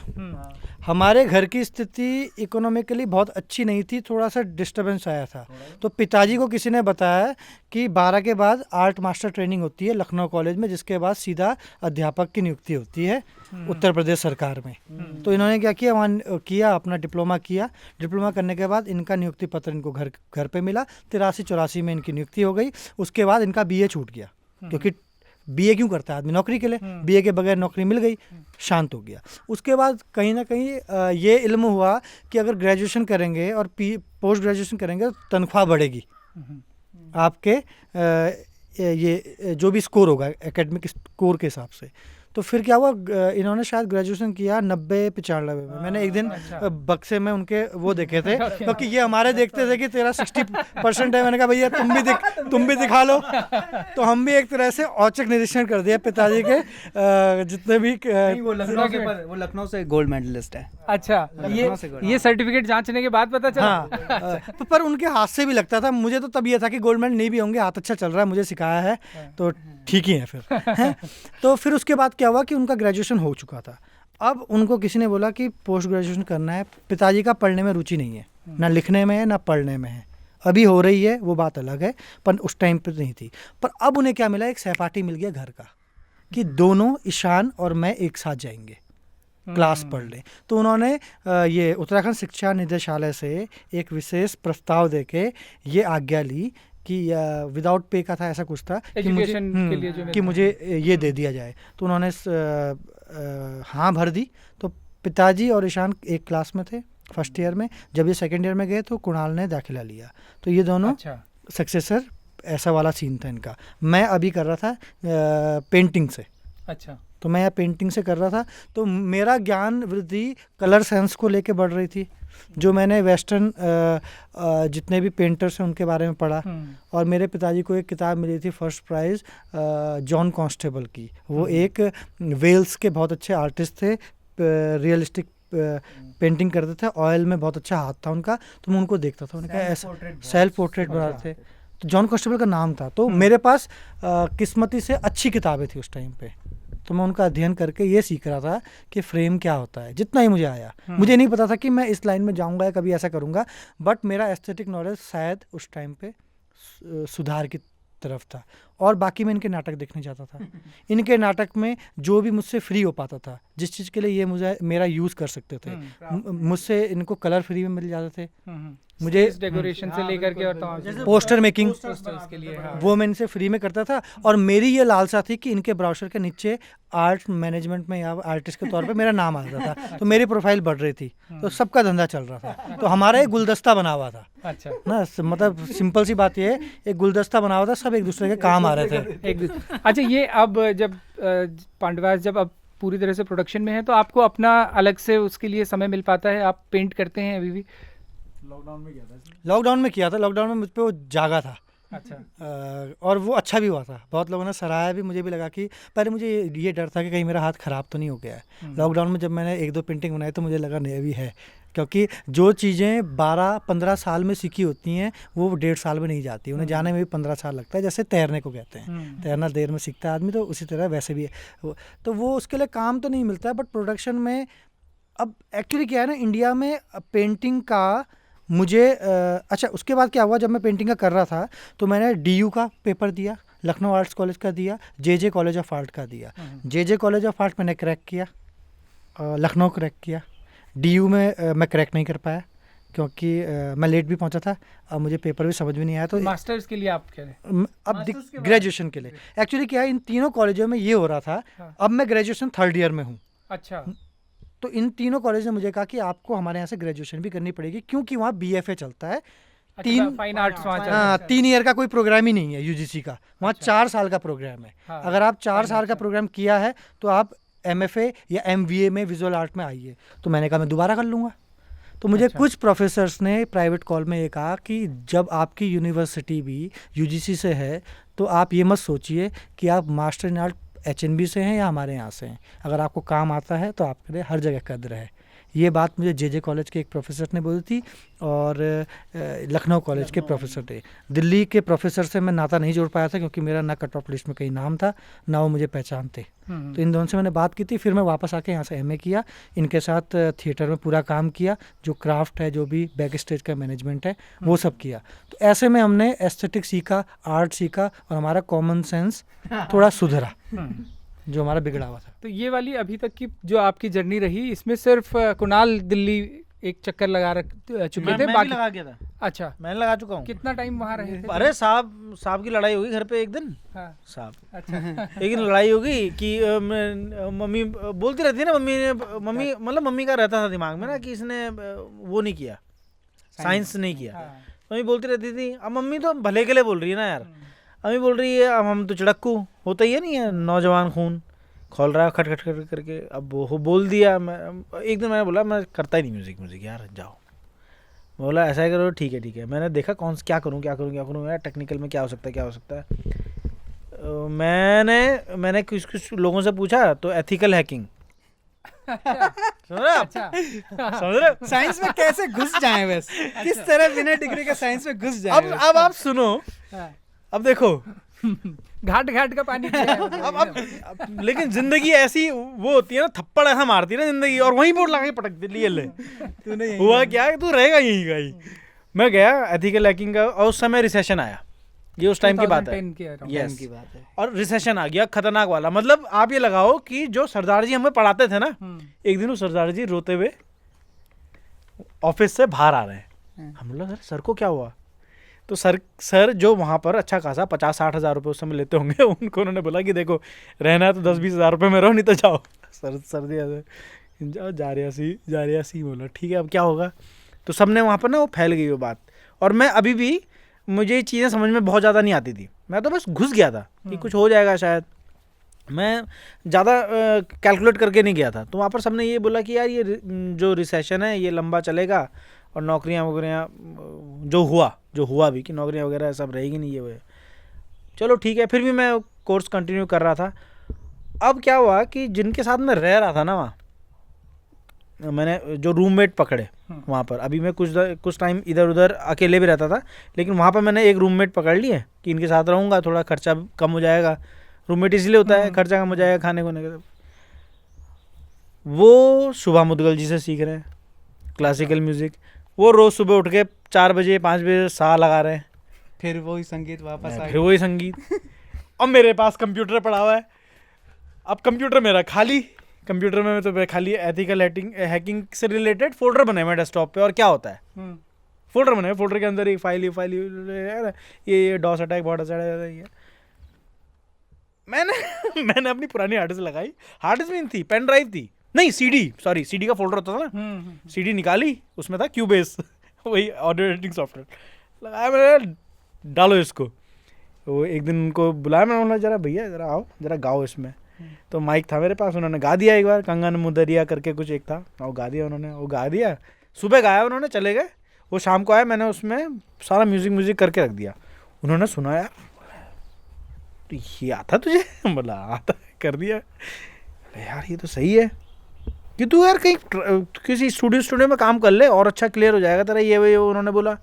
पहले मैं बोला कहाँ जाऊँगा स्टूडियो, फिर मैं एक दिन चले गया लक्ष्मी नगर में, कोई स्टूडियो था, मैं भूल भी गया हूँ, मुझे ना गली याद है ना, मुझे मेट्रो स्टेशन याद है, कुछ याद नहीं है, लक्ष्मी नगर याद है हल्का फुल्का। मैं लक्ष्मी नगर जाता था, मैं रहता था विश्वविद्यालय मेट्रो स्टेशन मॉडल टाउन 2 में, वहाँ से मैं जा रहा हूँ रोज़, और मेरी तनख्वाह पता है कितनी है? 100 रुपये दिन। अच्छा, दिहाड़ी पे काम कर रहा हूँ मैं, सिर्फ 100 रुपये दिन। मुझे वो जो स्टूडियो का मालिक था वो था जैन, समथिंग जैन, वो बड़ा खुश रहता था मुझे देख के, मतलब पता नहीं क्यों खुश रहता है। बाद में किसी ने मुझे बताया, अबे 100 रुपये में काम करेगा तो खुश तो रहेगा ही वो। मुझे पता ही नहीं, बेवकूफ़ हूँ भयंकर वाला, ठीक है। फिर मैं काम कर रहा हूँ, लेकिन मैं वो जो काम कर रहा था ना, मैं वो सीख रहा था। वहाँ पता है सुबह शाम तक क्या होता था, सिर्फ एक धुन होती थी, ओम जय जगदीश हरे, उस पे ओम साईनाथ, फिर ओम, पैरोडी, सारे पैरोडी होते थे। मतलब मैंने इतने भजन सुने, झूले लाल ये वो, मैंने सब वही सुने, मुझे वही सुना। मैं आया कि अच्छा पत्र रखियो भला झूले लाल के अलावा भी कोई झूले लाल रहते हैं वहाँ पे, अच्छा चीप कमर्शियल है ना। सारे मैंने पता नहीं कितने टाइप के देवता लोगों के सुन लिए, मतलब हमारे यहाँ होते होंगे देवता, वहाँ भी बहुत देवता है भाई साहब, बहुत टाइप के भजन इतने सारे, और मैं रोज़ वही रिकॉर्ड कर रहा हूँ रोज़। तो मैंने 2-3 महीने तक वो रिकॉर्ड किया, उसके बाद मैंने हाथ जोड़े दिल्ली को, मैंने अपने वो गद्दे गुद्दे थे वो भी मैंने वहीं छोड़ दिए, मैं अपना कंप्यूटर लेके आया, वापस आ गया। ये था मेरी दिल्ली की जर्नी मेरी इतनी है। दिल्ली में मैं उतना ही रहा जितना एक बच्चा माँ के पेट में रहता है, 9-10 महीने बस। अच्छा, वापस और कुणाल आप कितना समय रहे दिल्ली? मैं 1 साल पूरा होने से पहले, तो जैसे ईशान तो 11, वापस आए थे, हाँ। क्योंकि वो मतलब वो एक स्टैग्नेशन पे पहुंच चुके थे। सांभो, हाँ जी, क्या कहते हैं वो, सांभो तोहरी लकुटी कमरिया बहुत ही नाच नचायो है वो छोड़ के। लेकिन आप भी क्या ऐसे ही वापस आए, या आप तब आए जब ईशान ने बुलाया? मेरा टफ ये हो रहा था कि मुझे भी सैलरी बहुत कम मिल रही थी वहाँ पर। अच्छा, अगर मैं 6,000 अच्छा, महीने का इंटरव्यू वगैरह लिया था एक्टर्स का। अच्छा, ये कोई थिएटर ग्रुप था? हाँ, लिटिल थिएटर ग्रुप अच्छा, करके है, एटीजी कहते हैं, LTG, कमानी के बगल में। अच्छा, तो वहाँ पर एक्टिंग कर रहे थे, तो बहुत लोग कर रहे थे साथ में, बहुत अच्छे लोग थे, बहुत सिखाने वाले भी अच्छे थे, और वो उनकी प्रॉब्लम थी कि वो उतना ही पैसा दे सकते थे। अब, थिएटर में पैसा होता है। तो 35 तो किराए पे जाता था, हम्म, अब बाकी आप समझ रहे हैं कि कैसे हो पाता था। तो फिट हो गए थे काफ़ी वहाँ, लीन फिट। और उसके बाद तो हम जाते थे वहाँ से बंगला साहिब की खाना खाने, लंगर खाने। हाँ, लंगर खाने। 5 रुपए में काम हो सकता है अगर हरी बस पकड़ी तो, हाँ, और एसी वाली पकड़ी तो 10 रुपये जाएंगे। तो 5 रुपये पकड़ने और वहाँ से खाना खाना है, और आना पैदल है, खाना पच भी जाएगा। अच्छा, और फिर क्योंकि वो छाऊ वाऊ और करवा, कहाँ रह रहे थे आप? लक्ष्मी नगर। तो बंगला साहिब से लक्ष्मी नगर पैदल? नहीं, मतलब अपना ये इधर से जहाँ पर अपना एलटीजी है, अच्छा, मंडी हाउस से से बंगला साहिब अच्छा, जा सकते हैं, हाँ, अब लग रहा होगा। तो वहाँ जाते थे और फिर खाना खा के वापस आते थे, और इंटरवल के बाद फिर से थिएटर ज्वाइन करते थे, रेपेटरी कंपनी। तो ये हुआ। तो इसके बीच में फिल्में देखी अच्छी अच्छी, और हमारे श्रीश डोभाल जी हैं जो शेलनेट संस्था चलाते हैं, और राष्ट्रीय नाट्य विद्यालय से उन्होंने स्नातक किया है। तो उन्होंने हम बोला कि यार एक गोवा में फिल्म फेस्टिवल होता है, और वो इंडिया का सबसे बड़ा फिल्म फेस्टिवल होता है, और उसे इफ़ी कहते हैं, और उसमें डेलीगेट बन के जाओगे, और मैं तुम्हारी वो करूँगा, मैं भरूँगा तुम्हारे लिए फॉर्म। उन्होंने भरा, तो 1 साल गए, फिर दोबारा गए, 1 साल यहाँ से गए श्रीनगर, 1 साल दिल्ली से गए।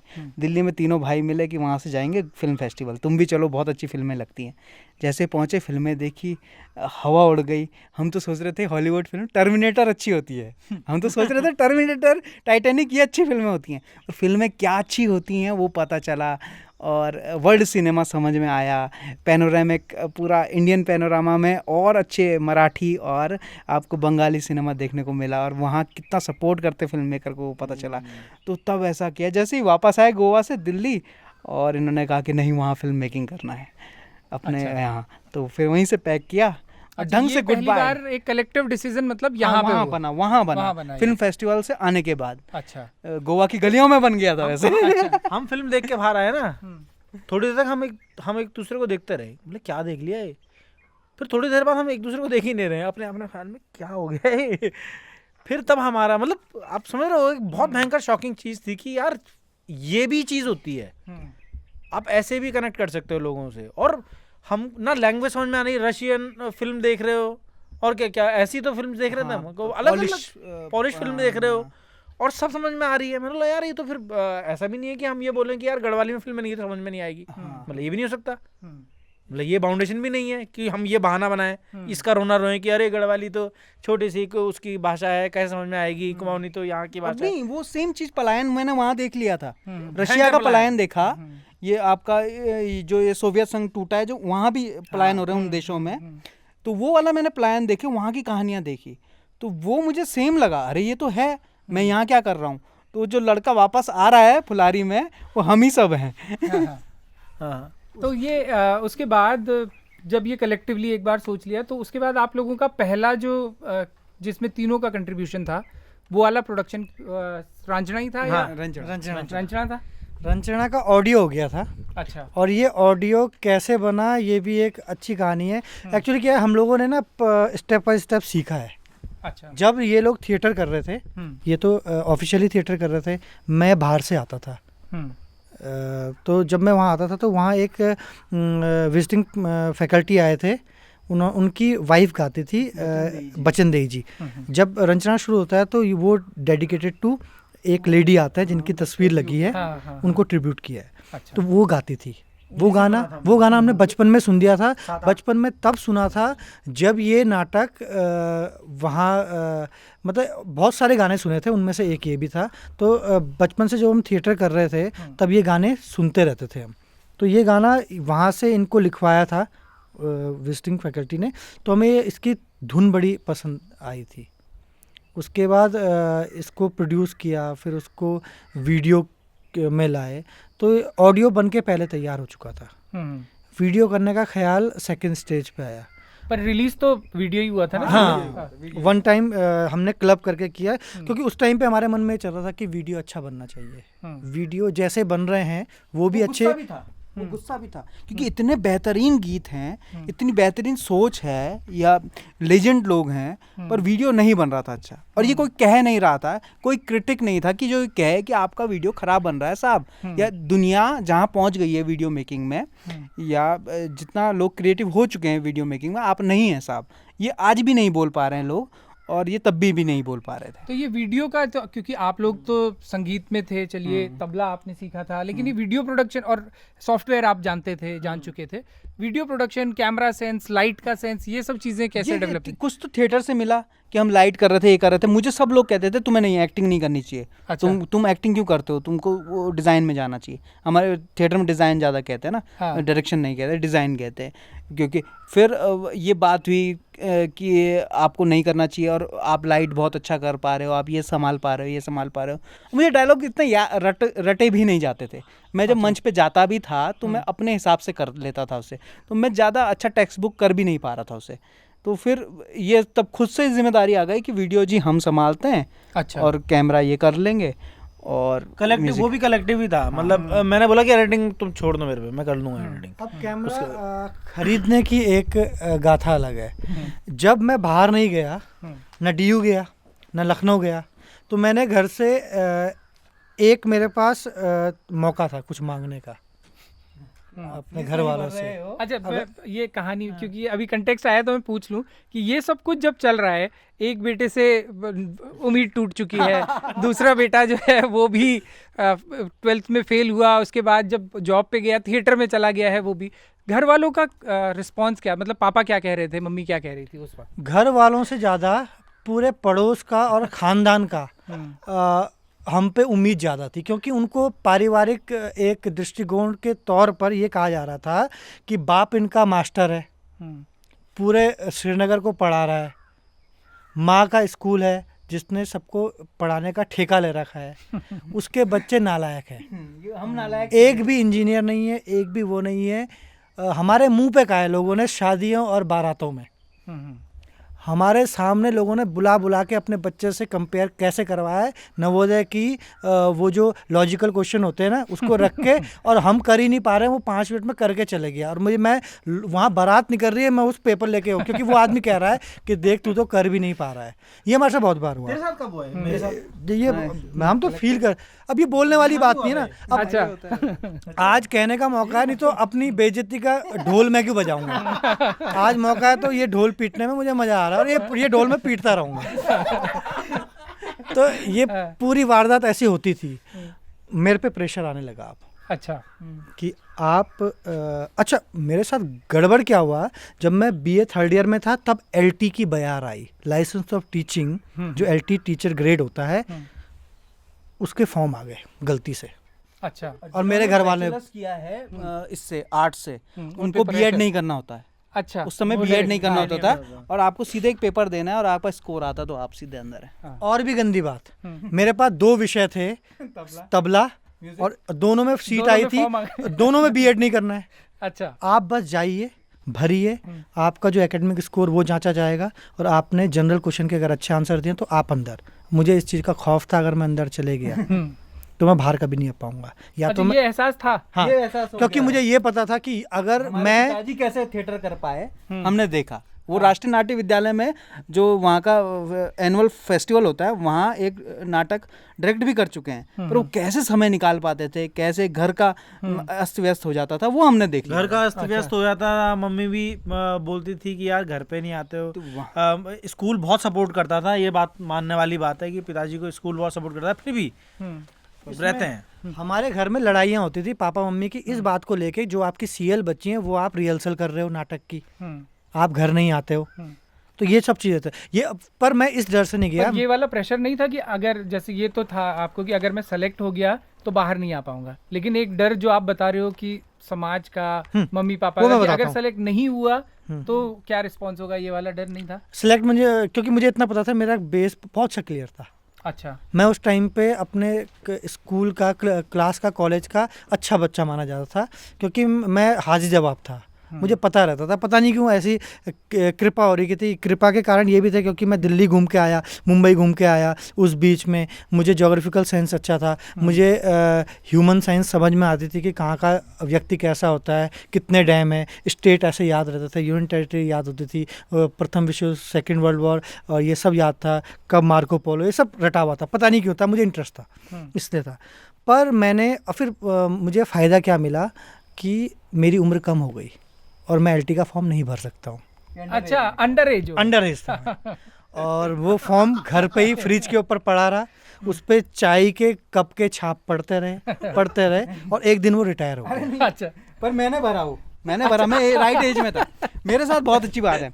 अभी मुझे ये नहीं पता था कि, मुझे बिल्कुल नहीं पता, हम जब 12 पास किए तो हम किसी को नहीं, ये GGIT क्या होता है मुझे सच में नहीं पता था। IIT होता क्या है, ये कोचिंग लेते किस चीज़ की है, मतलब जिस गांव जाना है नहीं वहाँ का वो क्यों करना, यही वाला था दिमाग में। तो मुझे नहीं पता था OMR होता क्या है, अच्छा कि वो घर आती है। अच्छा तो घर मिल गया, तो उन्होंने कहा तुम्हें कॉर्बेट नेशनल पार्क कहाँ है ये नहीं पता।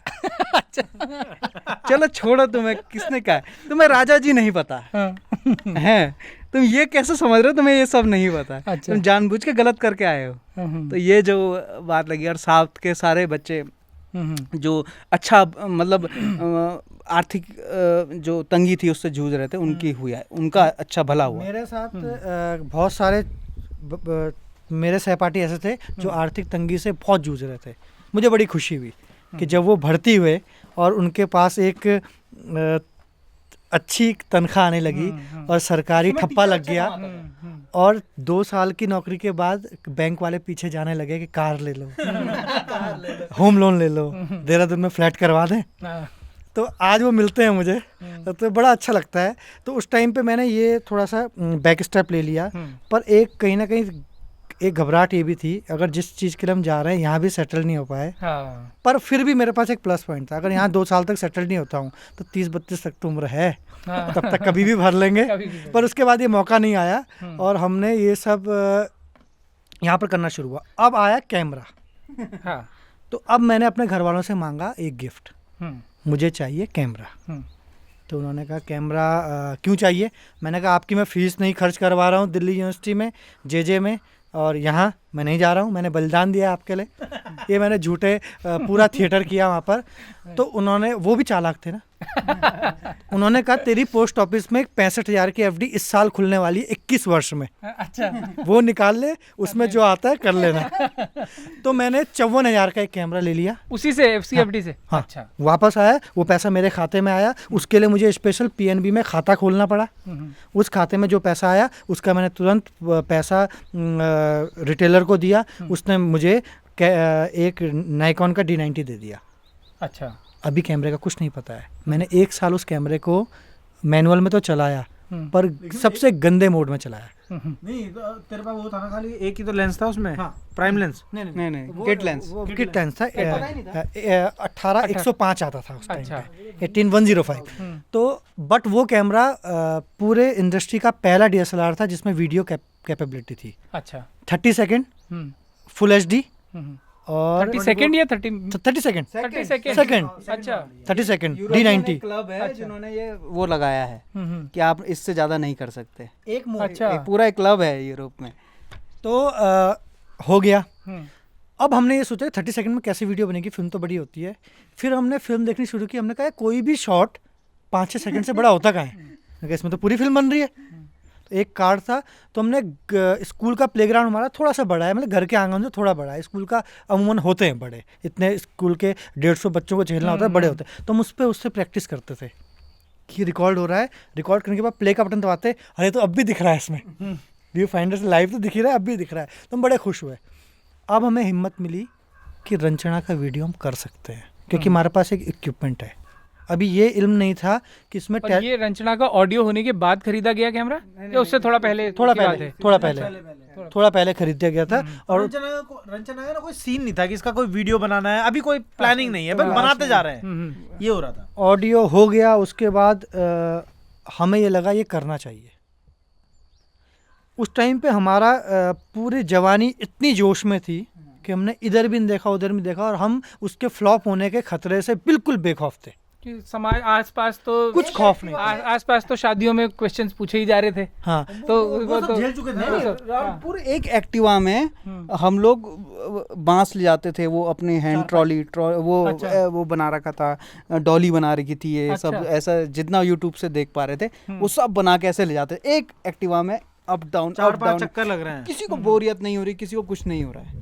तो इस तरह से काम हमारा जोश इतना हाई था उस टाइम पे। हम तो कहते हैं जोश सब में होना चाहिए और हम पे और ज़्यादा होना चाहिए और यह निरंतर होना चाहिए, क्योंकि उसने हमें इतनी पावर दी कि हम एक जगह से दूसरी जगह जा रहे हैं स्कूटी में और उस पर 5-10 चक्कर मार रहे हैं। इस समय तक फैमिली, पापा मम्मी, पापा सपोर्ट, इसलिए भी पापा के सपोर्ट करने के 2 कारण थे। एक तो हम उनके अंश हैं, वो उनका कर्तव्य था। एक उन पे कीड़ा था जो उन्होंने अपनी लाइफ में नहीं किया। अच्छा, क्योंकि उन्हें इकोनॉमिकल बैलेंस करने के लिए पूरी फैमिली को उन्होंने सरकारी नौकरी में गए और सरकार के ही होके रह गए। सरकार में रह के कुछ अतिरिक्त काम करना, फिर या तो आपको छुट्टियां लेनी है।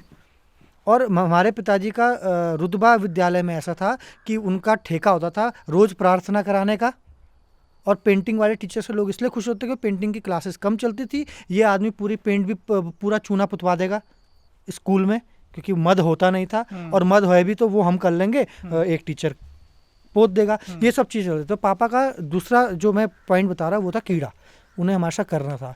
और बाकी वो दोस्त की तरह रहते थे, हम भी दोस्त की तरह यार वार चलता था। अगर पिताजी सीन में है तो बोलते थे हट यार पीछे से क्या कर रहे हैं, इतनी अकल नहीं है, पीछे खड़े हो जाते हैं। हो जाता था, चल और जाता और लोग देख रहे तुम अपने बाप को ऐसे क्यों बोलते हो। मैंने कहा काम खराब कर रहा है इस टाइम पे हमारा बाप। ये तो क्रू है अभी, वो अभी क्रू है, तो वो और पिताजी भी उसे इतना ही प्रोफेशनली लेते थे। हाँ। हाँ? नहीं, हाँ। कभी नहीं, कभी सॉरी नहीं। सर। अच्छा। हाँ कभी ये नहीं, कहते हैं पापा नहीं, ने- अगर मैं डायरेक्ट कर रहा हूँ हाँ। तो oh sorry sorry sorry sir, ऐसे निकल पापा ने जाते हैं कभी कि नहीं, आप proud में आ रहे हैं। मैंने पूरी पूरी कितना टाइम, हमें 10 साल हो गया है, कभी नहीं पापा ने आज तक कभी नहीं बोला होगा ऐसे उसमें। हाँ कुछ और काम हो गया होगा तो पापा ने बोला बेटा बाप हूँ तुम्हारा, पैदा मैंने किया तुम्हें, तो बोल देंगे सीधा सीधा, है ना, गाली गुली भी दे देंगे, जो नहीं तो मैं कह नहीं। रहा हूँ वो सही है। हाँ, हाँ, नहीं तो नहीं, प्रोफेशनली कभी नहीं। अच्छा। तो ये सब हुआ। अब रंजना बनने के लिए पापा का स्टाफ में एक टीचर और था जिन पे भी पापा वाला कीड़ा था, यही संस्कृति का ठेका लेने का या फिर इन चीज़ों में जुड़ने का। उन्होंने हमारा सपोर्ट किया। अरविंद नेगी जी उनका नाम है, पिताजी हो गए हमारे प्रेम मोहन डोभाल जी। ये दोनों एक साथ जीआईसी श्रीनगर में कार्यरत थे उस टाइम पे। अब दोनों अलग अलग है, पापा तो रिटायर हो गए, वो भी कार्यरत है, सेवा में है। तो हम लोग ये काम कर रहे थे, तो हमने इसके शॉट लेने शुरू किए इधर उधर जाके।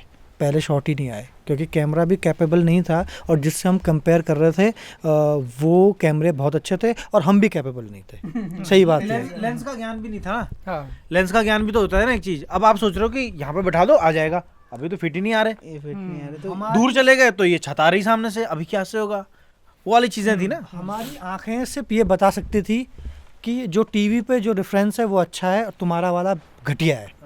इतना हमें ज्ञान ये था। हो गए थे कि अच्छा क्या है। हम ये नहीं कह रहे थे हमारा खींचा है तो अच्छा है, इतना हमें ज्ञान था। ये भगवान ने हमें दे रखा था गंदे को गंदा बोलने की हिम्मत। ये जब मैं कोई गलत शूट करता हूँ, गलत फ्रेम है, ईशान कुणाल मुझे डांटते हैं कि ये गंदा है, बहुत ही घटिया काम है, लानत बुरा काम है।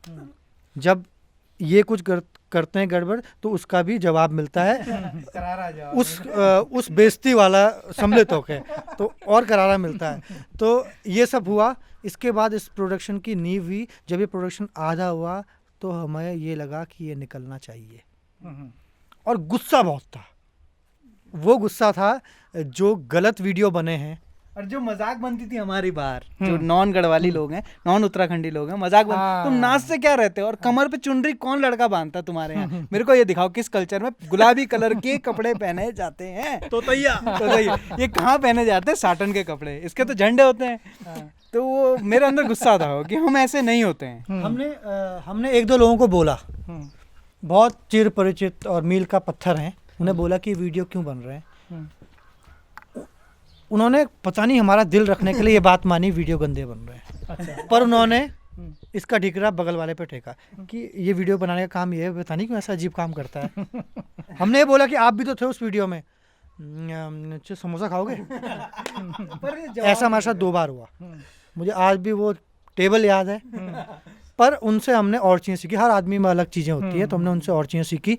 तो ये फिर हम पे जिम्मेदारी थी। हमने बहुत अच्छे वीडियोस देखे। हमने कहा यार FTI भी ये सॉरी ईफी गए, ईफी से ऑब्जर्व किया, ये किया। तो हमने वहाँ का जितना सीखा था सारा रंचना में डालने की कोशिश की।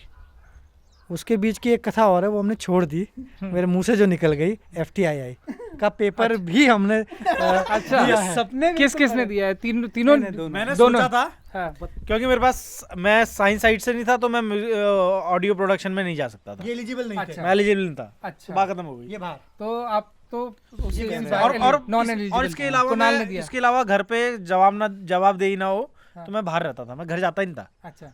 जाता ही कुणाल, आपने हाँ, वो हम- फॉर्म भरा और हाँ, अटेम्प्ट किया? हाँ, ट्यूशन पढ़ा रहे थे बच्चों को, तो पैसे रहते थे, फॉर्म क्या कुछ भी क्या अच्छा। क्या करना है, हाँ। सीधे भरना है। न्यूयॉर्क फिल्म स्कूल का भी भर देंगे तुम। ये एकेडमी NYA फिल्म NFA, हाँ, अच्छा। तो इसका भी भरेंगे। तो वहाँ तो अंग्रेजी का टेस्ट था, वहाँ तो छूट गया। FTI पता चला ये अच्छा, ये हिंदी में पढ़ाते हैं तो यहाँ का करते हैं। तो हमने रिटर्न निकाला, पहले फॉर्म सबमिट करते हैं, फिर रिटर्न निकालते हैं, फिर वर्कशॉप राउंड होता है, वो सब दिया। वहाँ थोड़ा लक ने साथ नहीं दिया, उसका ढिकरा और चीज़ों में नहीं फोड़ना चाहिए। अब हम इतने वो नहीं थे कि वो जो इतना रुद्रप्रयाग से सीधे पुणे लेवल पे जो लोग वहाँ पर आ रखे थे, जिस तरीके से बहुत तैयार थे। तो मेरा कितनी सीट्स थी आप जिस कोर्स के लिए आप भर रहे थे? 26 सीट 26 थी। और मैं सीट्स पूरे नॉर्थ इंडिया से मैं एक था, ना हिमाचल से था, ना यूपी अच्छा। से कोई था। दिल्ली सेंट्रल से, मतलब सेंट्रल जोन से कुछ लड़के थे और मैं एक था, और मैं वेटिंग लिस्ट में आया था। और वहाँ बहुत अच्छा एक रोचक हुआ कि जो जैसे भाग्य की कॉल होती है ना, वो मैं मानता नहीं वैसे भाग्य को, पर जो मैं कोइंसिडेंस कहते हैं, हमारे यहाँ पर एक भैया हैं, स्नूकर पार्लर उनका है, चक्रधर नाम है उनका, तो चक्रधर सेमवाल, हाँ, कपरवाण। तो उन्होंने मुझे एक सीडी ला के दी। यहाँ पर सीडियाँ नहीं चलती थी, फिल्में नहीं देखी जाती ना, रुद्रप्रयाग में कोई पिक्चर हॉल है, बहुत पहले होता था, उसमें मिथुन चक्रवर्ती की वो पिक्चरें लगती थी। और उन्होंने मुझे एक फ़िल्म दी, उस फिल्म का नाम था बहुत खूबसूरत सी ज़िंदगी। हाँ, वो मेरे को बाद में पता चला उसका अंग्रेजी नाम। अच्छा। वो हिंदी में थी, हिंदी डब थी। हाँ, तो हम जब वहाँ पर बैठे थे, FTII में फाइनल राउंड चल रहा था सिलेक्शन का, तो बैठा के ऐसे बोला, ये सब ऋतिक रोशन या सलमान खान बनना चाहते हैं, स्टारडम देखते हैं, इनको किसी को एक्टिंग ही नहीं करनी है, ये एक्टर बनना नहीं चाहते, स्टार बनना चाहते हैं। तुम सब बच्चों में से हाथ खड़े करो, किसी ने देखी है लाइफ इज़ ब्यूटीफुल? एक इटालियन मूवी है, देखिए किसी ने? अब सबके हाथ नीचे, एक दो के खड़े हुए। अब मेरे बगल में एक दिल्ली का बंदा, मैंने कहा कौन सी पिक्चर है लाइफ इज़ ब्यूटीफुल? उसने कहा इटालियन मूवी है। मैंने कहा अच्छा, तो तुमने देखी है? उसने कहा नहीं। तो तेरे को इतना तो पता है, हाथ खड़ा कर दे, क्या पता चल रहा? उसने कहा नहीं, पता नहीं क्या पूछेंगे। फिर हम जब बाहर गए, मैंने कहा होता क्या उस पिक्चर में? उसमें ऐसा होता है, युद्ध का एक सीन है, वो अपने बच्चे को किस तरह से बचा रहा है। आप अंदर हाथ भी नहीं उठा पाए क्योंकि आपने हिंदी में देखी थी, पता ही नहीं था ये एक खूबसूरत सी जिंदगी। हाँ। मेरे लिए तो वो एक खूबसूरत सी जिंदगी थी। मैं अंदर गया, उसने सब कुछ बताया, मुझे पता चला अच्छा ये है। मैं मिला उनसे। अच्छा, वापस जाके मिले? कंडक्टर से मिला, जो इंस्पेक्टर थे वो जो कर रहे थे वर्कशॉप। मैंने कहा सर मैंने हाथ नहीं उठा पाया, आपने कहा कि सिर्फ इनमें से 3 ही घोड़े और सब गधे, मुझे बुरा लगा इस बात का। वो 3 ही हाथ खड़े उठे थे, चौथा हाथ मेरा होना था। मैंने फिल्म देखी है। कहाँ से हो तुम? तो हम रुद्रप्रयाग नहीं बोलते थे, हम बोलते थे केदारनाथ से। अच्छा, UK 13 केदारनाथ। तो केदारनाथ समझ जाते हैं लोग, अच्छा वहाँ से हो, अच्छा इतने दूर से आओ, देखी कहाँ से है, क्या होता है उस फिल्म में? मैंने सब कुछ बताया। अच्छा वहाँ से देखी है तुमने बेटा फिल्म? तो उनके अंदर सॉफ्ट कॉर्नर हो गया कि अच्छा वहाँ से सिर्फ गधे ही नहीं आ रहे हैं, कुछ देख के भी आ रहे हैं। तो वो देखिए एक क्या होता है, कोइंसिडेंस वाली चीज़ होती है कि उन्होंने दिया। जब मैं वापस आया इधर, तो मैंने उन भैया को थैंक्स कहने गया। मैं कहा भैया जी बहुत धन्यवाद, आपने मुझे ही को क्यों दी वो किताब? तो मुझे लग रहा था तुम थिएटर वेटर करते हो यार बाहर, तो तुमको समझ में आएगी, पर आपको ये तो पता चला ये एक स्तर की है, ये देने लायक है। तुम क्यों देख रहे थे यहाँ बैठ के? तुम क्यों देख रहे थे रुद्रप्रयाग में बैठ के? FTI जाने का किस्सा ही बहुत अच्छा है। और FTI कुणाल के बाद आप भी गए? आपने साथ में गए थे। मेरा हुआ नहीं। अच्छा, मेरा रिटर्न भी क्लियर नहीं हुआ। अच्छा, और जबकि आप एकेडमी के लिए अभी थोड़ी देर पहले तंज मार रहे थे। बता रहा हूँ मैं सिनेमाटोग्राफी में हुआ। मेरा GS बहुत अच्छा गया। अच्छा, जो पूछा, पुणे कहाँ है, सब बता दिया भाई ने। जैसे ही वो कैमरा पे आए, मेरा कैमरे का नॉलेज ख़त्म। इन्होंने पढ़ा था MA थिएटर के दौरान, कुछ अच्छे वर्ड पढ़े थे, मैंने नहीं पढ़ा था। जब उन्होंने मुझे लाइट में ये रेम्ब्रेंट लाइट वगैरह पूछा, मैंने कर दिया, पर वो 5-6 प्रश्न थे, बाकी 30-40 थे। सिनेमैटिक ग्रेडिंग वाली बात हमारी मुझे याद है आज तक कि इसने ग्रेडिंग पे बात है। यार सिनेमैटिक ग्रेडिंग क्या होती है? वो क्या होती है ग्रेडिंग टेंट क्या होता है? मैंने कहा जैसे लगानपुरी येलो है, तो लिख नहीं सकता था वहाँ। मैं ऐसे कह रहा हूँ उसको ना, बड़े भाई लिख नहीं सकता था लगानपुरी, मैट्रिक्स पूरी ग्रीन है, तेरे को समझ नहीं आता इतना। रुद्रप्रयाग के लड़के इतना डिस्कशन कर रहे हैं, बहुत बड़ी बात है। मैं आज सोचता हूँ कि हम उस लेवल का सोच तो रहे थे यार। अब मेरे को मुझे ऐसा होता, मेरे को तो पेपर में लिख के भेजता हूँ तेरे को ऐसा। तो वो पेपर दिया। इस पेपर से अगर हम 2 दिन पहले आए, रुद्रप्रयाग से निकलना था हमें, बारिश ही बारिश। नरकोटा में हम पैदल गए 3 किलोमीटर पार करके, फिर सिरोबगढ़ पार करके, फिर श्रीनगर पहुँचे, फिर 3 धारा फिर पार किया 6 किलोमीटर।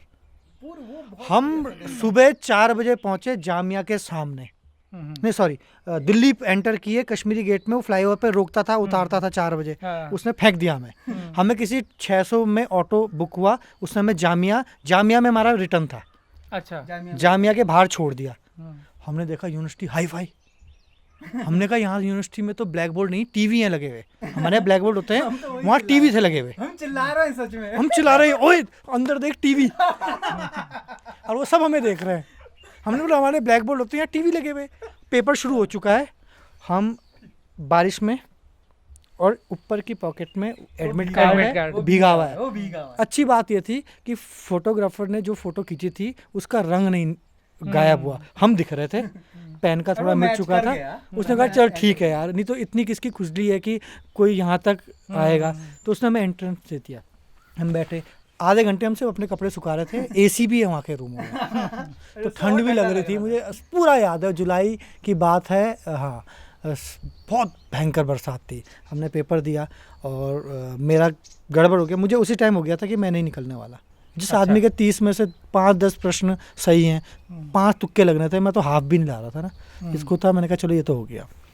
बाकी ये पुणे तक गए साहब, उसके बाद जो नहीं हो पाया, उसके बाद हमने सारे अपने हाथ पाँव मार दिए थे।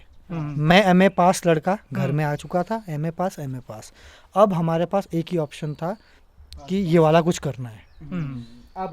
अब ये सारा गुस्सा था, अब रंचना बनता है। आज उसका कभी कुणाल रिग्रेट है क्या कि FTII हो जाता तो शायद कुछ और होता? नहीं, बिल्कुल नहीं है, क्योंकि मैं मुंबई में फंसा रह जाता, क्योंकि फिर वो एक्सपेक्टेशंस ये हो जाती कि तुम पे 1,75,000 थी एक सेमेस्टर की फ़ीस, ये लगाया तो वहाँ जाके इसको वो करो, यहाँ क्या आया। तो वो जो 1,75,000 है वो इससे अच्छा कैमरा और इस पे लगाते हैं और अपनी उधर ही फिल्म बनाते हैं। हाँ, ये बात हमने कैलकुलेट की। एक ऐड आया एक दिन, उस टाइम पे ऑर्कुट चलता था, ऑर्कुट के बगल पे एक ऐड आया विस्लिंग वुड फिल्म स्कूल का। तुरंत एंटर किया, 14 लाख रुपए फीस। एक बार घर में बोला कि आप लोगों के पास क्या इतने पैसे नहीं है कि अपने बच्चों को पढ़ा पाए? अच्छा। उन्होंने कहा कितनी फीस है? 14 लाख। तो हिल गए। उस टाइम पे 14 लाख में बहुत आलीशान गाड़ियाँ आती थी और शायद घर बनता था। हाँ, आज उस टाइम पे 14 लाख थे। तो उन्होंने थोड़ा नानुकुर किया, फिर हमने 1-2 दिन तक बात की कि उन्होंने कहा चलो एक बार के लिए दे देंगे, कुछ कर लेंगे। तो फिर क्या है सीन, फिर हमने आपस में बोला, हमने कहा कुछ नहीं हो पाया तो बेटा बहुत बेइज्जती होने वाली है। हमने कहा ऐसा करो कुछ रुपए दे दो, हम कैमरा लेंगे और हम खुद करेंगे यहाँ पर। तो फिर वही वाली बात आई, वो DSLR आया। उसके बाद जैसे जैसे हमें नीड हुई कि इस कैमरे में क्या कमी है, फिर हमने कैमरे कंपेयर करने शुरू किए कि थोड़ा चंद पैसे अतिरिक्त जोड़ के एक अच्छा लेंस लेके कैसे क्वालिटी बढ़ाई जा सकती है। फिर थोड़ा सा हमने देखना और शुरू किया। बाकी पहले वीडियो में तो रेफरेंस केस ऐसे ही था कि जो वीडियो यहाँ बन रहे थे हम उससे ही अपने को कंपेयर कर रहे थे कि यार इससे अच्छा बनाने, ये भगवान ये टूट, क्योंकि हमें लोग ना, मैं कुरुक्षेत्र जा रहा था उस टाइम पे वेडिंग शूट करने। अच्छा। या किसी भी तरह का काम कमाने के लिए वेडिंग हो रहा था। अच्छा। अभी भी हो रहा है। इवन हमने वहाँ पर के 3 स्कूल के ऐड भी किए हैं। सरदार केवल सिंह इंजीनियरिंग स्कूल, हम वहाँ जाते थे तो वहाँ पर के लोग थोड़ा टेकी ज़्यादा है हमारे यहाँ से, कैमरा वैमरे के मामले में, नए कैमरा हम वहाँ देखते रहते थे। तो हमने वहाँ से भी थोड़ा सीखा। तो वहाँ के लोगों में चिढ़ाते, अच्छा गढ़वाली गाने ऐसे होते हैं जिसमें सब नाचते रहते हैं, बहुत चटकीले कपड़े पहनते हैं यार तुम। मैं वहाँ ग्रे पहन के जा रखा हूँ, वो बोल रहे बहुत चटकीले, कहाँ पहन रहे हैं? तो उन्होंने बोला कि चुन्नी। हमने कहा गोविंदा स्टाइल जो चलता था, देसी स्टाइल, भोजपुरी स्टाइल, क्योंकि ये लोग भी शायद उसको कॉपी कर रहे होंगे। तो हमने वहाँ पर वो मिट तोड़ना चाहा और रंचना बाहर आया। अच्छा, ये यहाँ पर ये इस तरह से रंचना की शुरुआत होने की कहानी है। और रंचना में एक सपोर्ट जो लड़कियों ने ड्रेस पहनी हुई है, रोंगपा ड्रेस, भोटिया ड्रेस या माणा नीति की ड्रेस, उसकी भी एक छोटी सी कहानी है। मैं एक दिन उसी D90 कैमरा को लेके बद्रीनाथ की ओपनिंग में गया, क्योंकि मेरे पास कैमरा था। मुझे जब द्वार खुलते हैं, कपाट खुलते हैं, मुझे आर्काइव करना था। मैंने कहा मैं घर में कितनी फोटो खींचूं मम्मी पापा की। स्टॉक्स तो हों कुछ। 13 तारीख मई को मैं केदारनाथ था। सुबह 4:30 बजे का वक्त में खुलना था। मैं 3:30 बजे सेटअप कर दिया था ऐसे टीन के ऊपर। उस टाइम बहुत जोश हो रहा था। 3:30 बजे आदमी, अब मैं हवाई चप्पल पहन के जा रखा हूँ, बेवकूफ़ आदमी ना, बर्फ़ पड़ी हुई है, पता ही नहीं है कि एक हाइकिंग बूट होते हैं दुनिया में, कोई एक गमगमा बूट भी होता है, जो ऐसे ही जा रखे हैं। डिकैथलॉन क्रांति आई नहीं थी हैं, और जो भी यहाँ आता था सब नकली आता, तो हम पहन के चल गया। पेस का जूता बड़ा हिट था, वो तो पूरा स्टेट शूज़ था। तो हम गए वहाँ पर, मैं शूट किया। अगले दिन थी बद्रीनाथ की ओपनिंग। हम तुरंत नीचे आए और तुरंत बद्रीनाथ पहुंच गए। एक गाड़ी बुक की, वो गाड़ी वाला थोड़ा जानने वाला था, और ड्राइवर जो था, मालिक तो कम जानने वाला था, ड्राइवर मेरा क्लासमेट था। अच्छा। तो मैंने उसे पटाया, मैंने कहा कम से कम पैसे में पहुंचा दे भाई। उसने बोला ठीक है, मालिक को कम बताएंगे, ऐसा वैसा कर देंगे। बद्रीनाथ पहुंच गए। सुबह 5 बजे सेटअप कर दिए बद्रीनाथ मंदिर के सामने। बद्रीनाथ के कपाट खुले, टाइम लैप्स लिए, शॉट ले लिए। उसके बाद क्या किया कि एक भोटिया लोग डांस कर रहे थे। मैंने कहा तो कितना अच्छा पोर्ट्रेट है। मैंने ऐसे वाइब्रेंट कपड़े कभी नहीं देखे थे गढ़वाल में। गोरे चिट्टे लोगों ने ब्लैक कपड़ा पहना, बिल्कुल कंट्रास्ट बन रहा है। मैं एक तरफ से 5 सेकंड के लिए निशब्द हो गया। मैंने कहा इसकी फ़ोटो खींचनी चाहिए। सबने पहने रहते हैं ना। पूरा क्राउड Collectively, हाँ। बहुत ही डेकोरेटेड था। मैंने फ़ोटो खींच कर एक लेडी मेरे पास आई कि आप मुझे फ़ोटो कैसे दे सकते हैं। मैंने कहा ये तो ट्राइब हैं या फिर ये तो हमसे ऊपर के लोग हैं, मैं तो फिर भी प्लेन्स के पास का हूँ, मेरे यहाँ से 6 घंटे देहरादून, उनके यहाँ से तो पूरा दिन लगता होगा, मैं ज़्यादा निकट हूँ देहरादून के।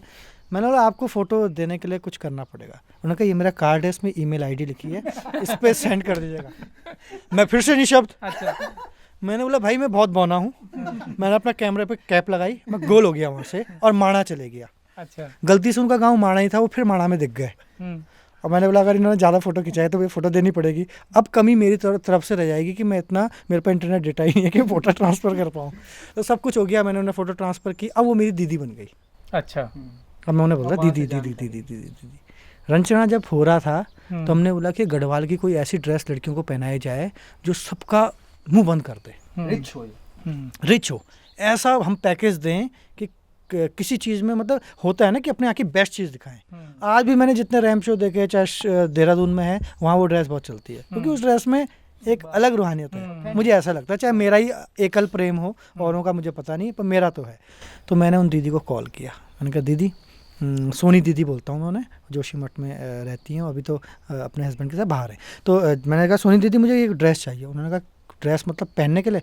मैंने कहा नहीं, हमारे पास 4 लड़के हम कुछ शूट कर रहे हैं। उन्हें ये पता था फोटोग्राफर है, पर उन्हें ये भी पता होगा कि तो छोटा मोटा फोटोग्राफर है, ये शूट क्या कर रहा है। एक छोटा सा कैमरा लेके आया था, मेरे लड़के की 4-5 फ़ोटो खींची, उसमें से भी 2-3 आउट ऑफ फोकस रही होंगी क्योंकि मैं बहुत नया था उस टाइम पे। तो उन्होंने कहा ठीक है मदद कर दूँगी। उन्होंने कहा बहुत महंगी बनती है। बोला कितनी महंगी? कि ये नकली नहीं बनती है, ऐसे नहीं है 15 अगस्त में प्रोग्राम के लिए एक हल्का कपड़े की पहना दी, ये ओरिजिनल होती है। तुम्हारे यहाँ ये ड्रेस किसी प्रोग्राम में पहनते हैं, हमारे यहाँ रोज़ पहनते हैं।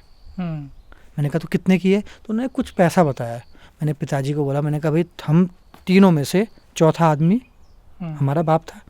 मैंने कहा पिताजी आप ही हो नौकरी वाले और इतनी रकम आ रही है, कुछ मदद कर दो। तो हमने कहा कृपा करो। तो उन्होंने कहा कि ठीक है मैं कुछ करता हूँ। तो उन्होंने अपनी तनख्वाह में से कुछ पैसे दिए, माता जी को नहीं बताया होगा शायद। अच्छा। हाँ, क्योंकि ये होता ही था, इतना हमारे यहाँ पर्दा इस चीज़ का होता था और चीज़ का पर्दा नहीं था। अच्छा। एक्चुअली मम्मी क्या थे, मम्मी होम मेकर और होम मैनेजर दोनों थी ना, तो मम्मी को देखना होता था कि ये बेटे बाप तो फूक देंगे वैसे, इनका क्या जा रहा है। मम्मी के साथ तो आज भी होता होगा, आपके साथ भी आप कुछ लाए तो उसका टैग हटाना ही पड़ता है। हाँ, तो वो मम्मी का वो सीन रहता था। अच्छा। तो अब पैसे भेजे गए जोशीमठ, वहाँ से ड्रेस आ गई पैक होके। एक मैंने गाड़ी का नंबर दिया, मैंने कहा रोज़ आपके यहाँ से रोडवेज चलती है जो तपोवन जाती है आखिरी मलारी की तरफ, वहाँ से आ गया, कपड़े हो गए, लड़कियों को पहना। पर अब ये हुआ कि जो लड़कियाँ हमारे साथ काम कर रही हैं, अब ये डिसाइडेड नहीं है किसको पकड़ते हैं हम, क्योंकि हमें सबसे सस्ते आर्टिस्ट चाहिए थे जो हमारे साथ ज़्यादा वो ना करे, क्योंकि पैसा हमारे पास 0 था। तो 2 लड़कियां हमारे पास थी। मैंने कहा दीदी ये कोई छोटी है, कोई पतली है, कोई मोटी है, कैसे? उन्होंने कहा सबकी ड्रेस एक होती है, हमारी स्किन फिट नहीं होती है ड्रेस, ये लूज़ होती है। अच्छा। हमने कहा तो अरे ये तो मज़ा आ गया। हमने कहा तुरंत ड्रेस बनाई जाए। उन्होंने ड्रेस भेज दी, सब कुछ हो गया। बस एक चीज़ पे बात अड़ गई, ड्रेस को जो लॉक करने के लिए यहाँ पर पिन लगती है उसकी रिप्लिका नहीं मिली। उन्होंने कहा और वो चांदी की शायद होती है। 800 रुपये की एक, ओरिजिनल चांदी होता है। हमने कहा 800 रुपये की भेज दो। उन्होंने कहा 800 की एक है। हमें फिर चक्कर से आने लगे। हमने कहा भेजो, अब क्या कर सकते हैं, हम फंस चुके थे। वो आ गई अलग से, उसमें बिल्कुल जेट सुरक्षा के साथ। उसके डब्बे को लड्डू का डब्बा बनाया गया, जो कि किसी को भी जोशीमठ से श्रीनगर तक शक ना हो कि इसमें कोई चांदी सप्लाई हो रही है। चांदी सप्लाई हो रही है, और वो भी तिब्बतन बॉर्डर से गढ़वाल की राजधानी में। ये सब माल आ गई, हमने पहनाया, पिताजी ने पहनाया, और हम पहुंच गए सुमाड़ी गाँव। अच्छा। हमने कुछ गाँव की रैकी की थी। रैकी ऐसे नहीं करते थे, हमारे पास एक्टिवा थी, हमारा काम होता था एक्टिवा को फुल करना और घूमना। हम बहुत जगह घूमे ऐसे। तो हमें सुमाड़ी हल्का सा याद था, और सुमाड़ी की हमने कथाएं बहुत सुनी थी। जो हमारे दोस्त थे काला, जितने भी काला लोग हैं सुमाड़ी की बहुत कथा सुनाते हैं, और एक 5 मिनट की कथा को 50 मिनट तक सुनाते हैं लंबा खींच के। हमने भी कहा सुमाड़ी चलते हैं। देखा तो एक गांव हमें अच्छा मिला कि फ्रेम बहुत अच्छा था। हम लोग यहीं बैठ के सारा गाना निपटा देंगे। उनका ठीक हो गया। हमने बिठाया उनको, ड्रेस बनाई। लड़कों की ड्रेस गांधी आश्रम से खरीदी गई क्योंकि जल्दी चाहिए थी। लड़कियों की ड्रेस वहीं पे। 3 लड़कियां बैठी हुई हैं, चौथी लड़की एक लड़के के साथ स्कूटर में आ रही है। उस लड़की की कहानी है, बहुत अच्छा है। स्कूटर में आ रही है, वो पटाखे लाया उसे, प्लीज़ चल ले। मैंने उनसे वादा कर दिया है, वादा खिलाफी हो जाएगी। ईशान से वादा कर दिया कि मैं एक लड़की का अरेंज कर दूंगा, 4 लड़की पूरी। वो लड़की आ गई, उस लड़की को फटाफट ड्रेस बना के कर दिया। वो लड़की आज पोस्टर गर्ल है। अच्छा, जो पोस्टर रोंगपा ड्रेस में पूरे देहरादून के ज्वेलर्स में हिट है। अच्छा, उस लड़की का, उस पोस्टर का क्रेडिट ना उस लड़की को मिला, ना मुझे मिला, ना किसी को मिला। वो राष्ट्रीय हित में चल रहा है, राज्य हित में चल रहा है, चलो वो बात अलग है। पर वो लड़की सबसे लेट में आई, सबसे बड़ी वो थी वो कि एक तरह से वाइल्ड कार्ड एंट्री। और वो गाना सुमाड़ी के एक घर पे शूट हुआ, वहाँ के लोगों ने बहुत सपोर्ट किया। वहाँ के लोगों ने जब देखा कि ये लोग कुछ कर रहे हैं, उनका क्या कर रहे हैं, उन्होंने कहा गाना कर रहे हैं, उन्होंने कहा तुम नाचोगे गाओगे। उन्होंने देखा गाना तो बहुत साइलेंटली कर रहे हैं, तुम नाच गा।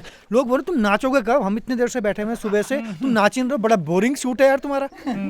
तो हमने बोला कि ऐसे ही हो रहा है, नाचने वाला हम कल करेंगे। हम कल आए नहीं वहाँ, हम वहाँ से भाग गए। फिर ये गाना रिलीज होने के लिए फिर एडिटिंग चालू हुई।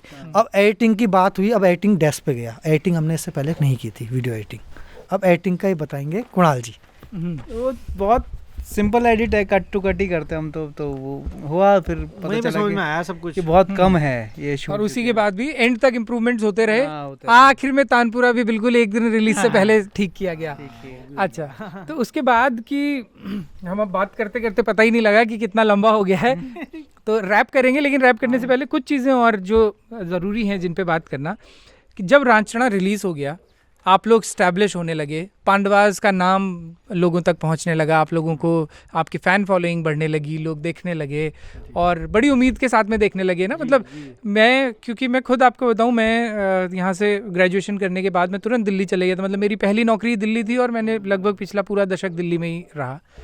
तो वही जो आप बात बता रहे हैं ना, कि वो जिस तरह के गाने आया करते थे और उन गाने की वीडियोस को हम लोग खुद भी, मतलब लोग इस तरह से बोलते थे कि अच्छा ऐसे ऐसे कौन डांस करता है यार। उसके बाद जब पांडवास का गाना है तो मैंने भी प्राउडली सब लोगों को दिखाया कि यार ये देखो ऐसे भी विजुअल्स हमारे यहाँ पे बन रहे हैं। जब आप ये इस्टेब्लिश हो गए और इस्टेब्लिश होने के बाद में थोड़ा सा फाइनेंसेस वाला भी जब आपको लगने लगा हो कि अब हमें फाइनेंशियली भी यही करना है, मतलब यही है और इसी के अराउंड, प्रोडक्शन के अराउंड ही फाइनेंसेस करने हैं, तब ये ख्याल आया कि देहरादून चले जाना चाहिए या दिल्ली चले जाना चाहिए ज़्यादा?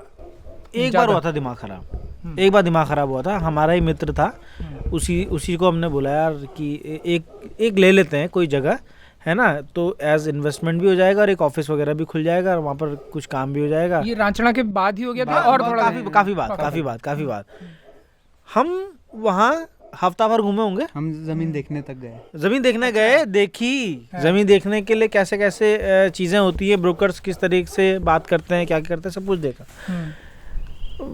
पता नहीं, मतलब भगवान ने बचा लिया। 7-8 दिन तक हम घूमते रहे। उसके बाद हमने एक दिन और बोला क्या है यार, कुछ नहीं है, क्या बेकार है, मतलब वहाँ पर रह के क्या कर लेंगे, हम ये करेंगे। और फिर हम ढोल धमाओ कैसे रिकॉर्ड करेंगे, यहाँ पर करेंगे हम ढोल धमाओ रिकॉर्ड, यहाँ पर कैसे हमको स्टोरी कैसे मिलेगी, लोग कैसे मिलेंगे, फोक कैसे मिलेगा, फोक तो यहाँ नहीं मिलेगा। अब वहाँ शिमला बाईपास में थोड़ी फोक मिलेगा आपको यार, फोक तो आपको यहाँ मिलेगा। मैं खिलाफ नहीं हूँ, आप देहरादून में रहो, कुछ नहीं, हमारा धंधा नहीं है वैसा। हमारे लिए यहाँ रहना बहुत इम्पोर्टेंट है, बहुत ज़्यादा इम्पोर्टेंट है, वो हम समझ गए थे। और आपको लगता है यहाँ रहना आपकी क्रिएटिविटी को भी बढ़ाता है, या अगर आप नीचे चले जाएंगे तो बहुत क्रिएटिव ऑब्जर्वेशंस, माइन्यूट ऑब्जर्वेशंस जो होती हैं, जब फ्यूली अभी हम आते हुए ही देख रहे थे, ये ऑब्जर्वेशंस आपको कहीं नीचे नहीं मिलेंगी। बिल्कुल नहीं। मैं अभी एक महीना, ऑलमोस्ट एक महीना 20-25 दिन मैं अभी दिल्ली रह के आ रहा हूँ, ब्लॉक होके आ रखा हूँ मैं, कुछ नहीं है मेरे दिमाग में, अभी खाली हो रहा हूँ मैं। मतलब अगर कोई आप मुझसे बात करोगे कि कुछ गाना, कुछ म्यूजिक वगैरह, कुछ नहीं। अभी जब तक स्टूडियो में नहीं घुसूंगा ना अपने, और अपने लोगों से, जैसे अभी आप मिल गए हैं, अभी लोगों से नहीं मिल रहा, अब थोड़ा दिमाग खुलेगा, वो अच्छा, है। अब पूरी तरह से अब तो पांडवास एक एस्टैब्लिश्ड ब्रांड हो चुका है, तो फाइनेंशियली आप लोग अपने प्रोडक्शन के अलावा जो है पांडवास के तहत और क्या क्या चीज़ें आप लोग करते हैं जिनसे फाइनेंसेस मैनेज करते हैं अपने? फाइनेंस मैनेज इससे तो बिल्कुल नहीं होता है जो हम करते हैं। ये तो पैसा यहाँ तो लगता ही लगता है, यहाँ लगता है, डूबता है। जो कमाने वाली चीज़ें हैं वो हम बहुत सारी चीज़ें, वेडिंग फिल्म्स कर रहे हैं, वेडिंग फिल्म्स करते हैं, और उसको अलग ही तरीके से कर रहे हैं हम। अच्छा। और डॉक्यूमेंटरीज कर रहे हैं जो सरकारी हैं, गैर मांगल आपने सुना होगा, हाँ, मांगल भी हमने इसी के लिए बनाया ताकि हम अब वेडिंग्स को मोर क्रिएटिव कर सकें। अब उसमें पैरेलली ये अच्छी चीज़ हो गई कि बाकी जो और फिल्म मेकर्स हैं, वेडिंग फिल्म मेकर्स हैं उत्तराखंड के स्पेशली, उनको भी वो जो ट्रैक्स हैं वो हेल्प कर रहे हैं। और तो ये मतलब हम वो नहीं करते कि अरे यार तुम हमारा ट्रैक क्यों यूज कर रहे हो, तो वो शॉर्ट मूवीज बना रहे हैं, डॉक्यूमेंट्रीज बना रहे हैं, गैर सरकारी सरकारी, तो ये पैसे की अभी हाँ, तो इससे ही हम पैसा आमदनी तो कमाते हैं। इससे हो रही है कि पैसा कैसे आएगा, ये इससे है। अच्छा, जब से आप क्योंकि हमारे इस प्रोग्राम का नाम ही है कुछ मीठी कुछ तीखी, आपसे बातचीत सारी बहुत जो कड़वी थी वो भी इतने मीठे अंदाज में हुई कि उसमें बहुत मज़ा आया।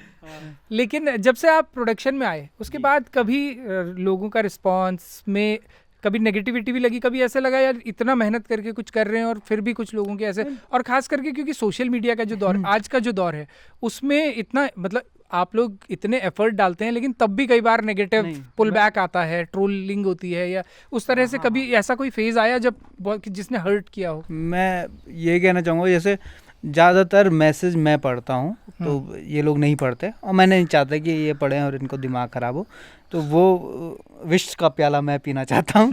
तो मैं पढ़ता हूँ तो मैं देखता हूँ कि कुछ लोग आपसे उम्मीद रखते हैं, इसलिए वो आप ही को क्रिटिसिज्म करते हैं। क्योंकि मेरा जब मैं मैच्योर नहीं था तो मैं ये कहता था तुम उनसे क्यों नहीं पूछते जिनको तुम लेजेंड कहते हो या जिनके तुम और कुछ आपके गुरुजी कहते हो, या तुम जिनको आप उनको क्या एज की वजह से आप उनको क्रिटिसाइज़ नहीं करते हो? क्या आप ये देखिए कि अगर एक कोई आदमी प्रोग्रेसिव कर रहा है तो आप उसी को क्यों कर रहे हो? तो तब मुझे किसी ने उत्तर दिया क्योंकि उम्मीद उनको आप ही से है, इसीलिए वो आपको वो करते हैं कि जैसे अगर मैं किसी इंटरनेशनल फेस्टिवल में मेरी लास्ट फिल्म यकुलास गई, हमारी लास्ट फिल्म यकुलास गई, तो वो कहते हैं ये तो उसमें गई, ये इफ़ी में तो गई नहीं जो इंडिया का बेस्ट है।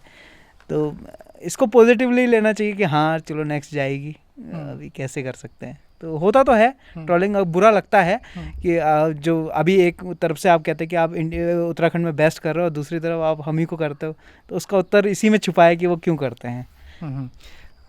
अच्छा, और आपसे कुछ सुनेंगे ज़रूर, गिटार कोई एक बार दे देना तो, और उससे फिर रैप करेंगे हम लोग ये इंटरव्यू। उदित के पास है, यही बजाएंगे। हमने तो हीरोगिरी के लिए पकड़ा था बाद में।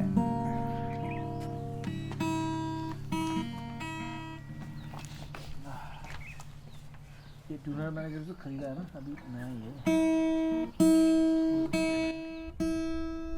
निकॉन के साथ तो हमने ऐसा शुरू किया कि नौ सीखे की तरह, और ये सोचा नहीं था कि ऐसा मुकाम आएगा कि एक बार निकॉन के ऑफिस में सर्विस के लिए गया था सलिल, तो एक सीनियर फोटोग्राफर आया, नाम नहीं बताएंगे, तो उन्होंने शायद IPL शूट कर रहे थे या कोई बड़ी चीज़ शूट कर रहे थे, कॉमनवेल्थ हो रहा था, कॉमनवेल्थ की बात है वो बात की बात है, नहीं वो IPL ही शूट कर रहे थे शायद। IPL में बड़े बड़े लेंसेज लगते हैं तो रखा उन्होंने।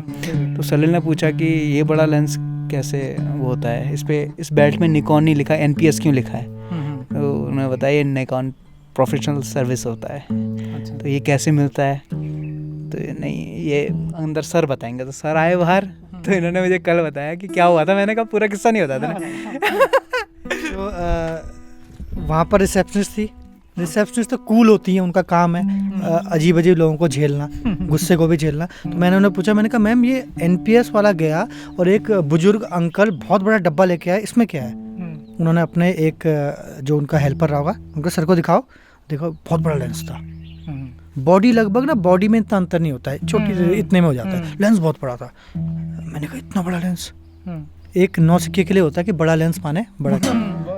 तो मैंने बोला उन्हें कि ठीक है ये लेंस है। मैंने कहा ये कौन है? ये चले गए। मैंने कहा ये लेंस यहाँ क्यों छोड़ के गए? हमारा ही है। तो मैंने कहा इनको क्यों दिया? ये बड़े फोटोग्राफर हैं, इनको हम लोग देते हैं और ये शूट करने जाते हैं और यहाँ वापस से देते हैं। ठीक है। मैंने कहा इसकी बेल्ट में क्या लिखा हुआ है? निकॉन क्यों नहीं लिखा? मेरी बेल्ट में सिर्फ निकॉन लिखा हुआ है। उन्होंने कहा ये NPS है, निकॉन प्रोफेशनल सर्विस, और ये बड़े फोटोग्राफर को मिलता है। मैंने कहा ठीक है। मैंने कहा ये कैसे मिलता है? उन्होंने बोला सर बताएंगे। एक सर आए अंदर से कि ये लड़का आपसे कुछ पूछना चाहता है। मैंने कहा नमस्ते सर। नमस्ते। मैंने कहा सर ये NPS कैसे मिलता है? उन्होंने कहा इसकी होता है एक। तो मैंने कहा मुझे कैसे मिल सकता है? देखा मुझे नीचे से ऊपर। उन्होंने बोला तुझे नहीं मिल सकता, और ये बोल के सीधा अंदर चले गए। मेरे से बात करने वाला भी कोई नहीं था बहुत देर तक। तो मैं 2 स्टेप पीछे आके बैठ गया।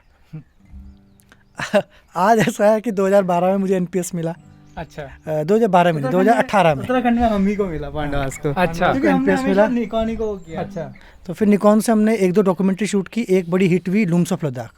अच्छा। तो उन्होंने जब देखा कि ये पूरी, और अभी ये पिछले हफ्ते टाइम्स स्क्वायर में दिखाई गई, हम्म। तो अच्छा रहा हो, तो अब मिला। तो वही था कि उस टाइम पे मैंने अभी और सीखा। बन गया, अभी क्या हो गया NPS के लिए? अभी एनपीएस के अभी इन्फ्लुएंसर के लिए जा रहा है, अच्छा। तो ऐसे ही करके ये सीढ़ियाँ है। हाँ, पर यह है कि इससे मुझे ये सीखने को मिला कि किसी भी ब्रांड के साथ या फिर किसी भी एक कंपनी के साथ या कुछ भी चीज़ आप सीख रहे हैं तो टाइम देना चाहिए। पहले साल में आपको स्टेप 2 का आइडेंटिटी मिल जाए, ये नहीं हो सकता, ये शॉर्टकट नहीं है। इस लाइन में है ही नहीं, आर्ट वाली लाइन में शॉर्टकट। जब तक आप सीजन नहीं हुए, जब तक उन्हें नहीं लगा कि मुझे दिया जाना चाहिए, या फिर मैंने कोई कभी गलत काम किया तो वापस भी दे सकते हैं। इस चीज़ के लिए तैयार रहना ज़रूरी है। चलो तैयार। तो क्या सुनेंगे हम? क्या सुनेंगे, मैं भी वही सोच रहा हूँ। वही यार। ए देखो टाइम तो ये आजकल तो फूलदेई का समय है और हम खड़े भी दरवाजे पे हैं। हाँ ये बिल्कुल, दरवाजे तो ये आज वो तक खुले iconic- नहीं हैं। हाँ ठीक है। कोरस हम ही हाई में करते हैं कोरस। हाँ। मैं सिर्फ कोरस पार्टी गाता हूँ क्योंकि वही बेस्ट है, मतलब जो मैं गा सकता हूँ।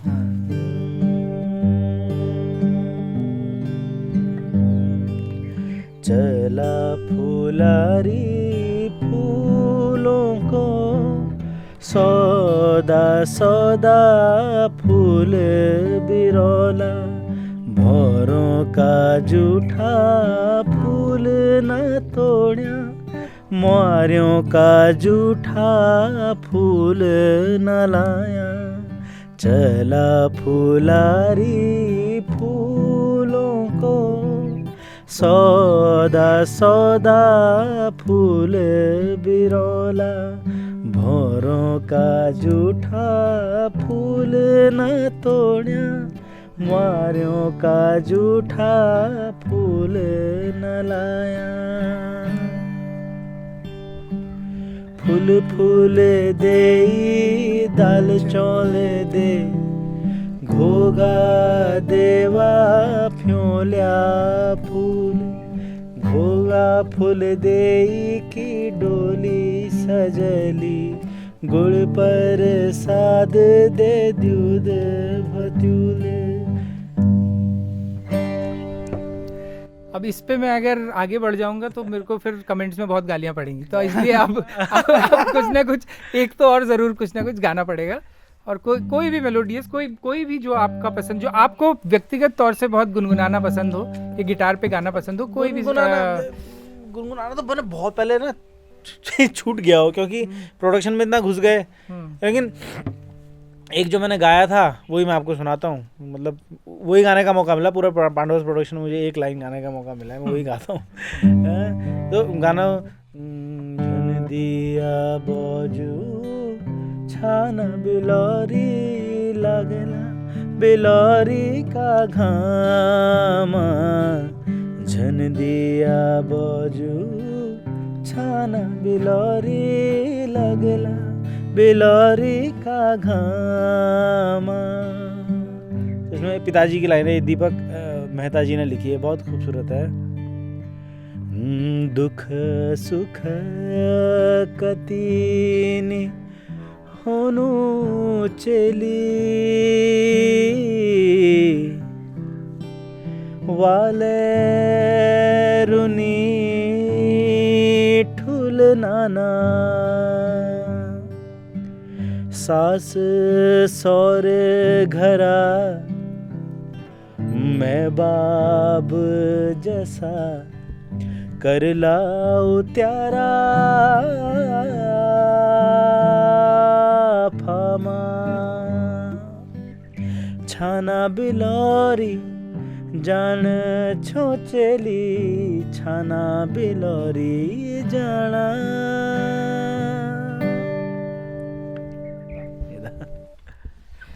तो इस इंटरव्यू को हम खत्म करेंगे। बहुत बहुत शुक्रिया आप तीनों लोगों का बारामासा से बात करने के लिए।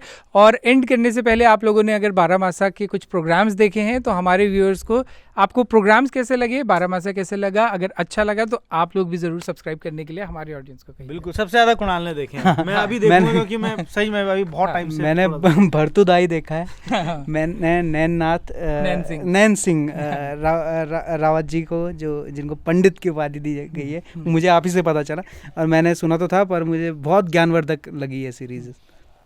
और अभी मैं सलील ने भी देखा है मेरे साथ कुछ, तो ये लगता है कि जिस तरीके से बारामासा दिखा रहा है, ये मेरे मन में भी था कि ऐसा दिखाना चाहिए, कोई दिखाए।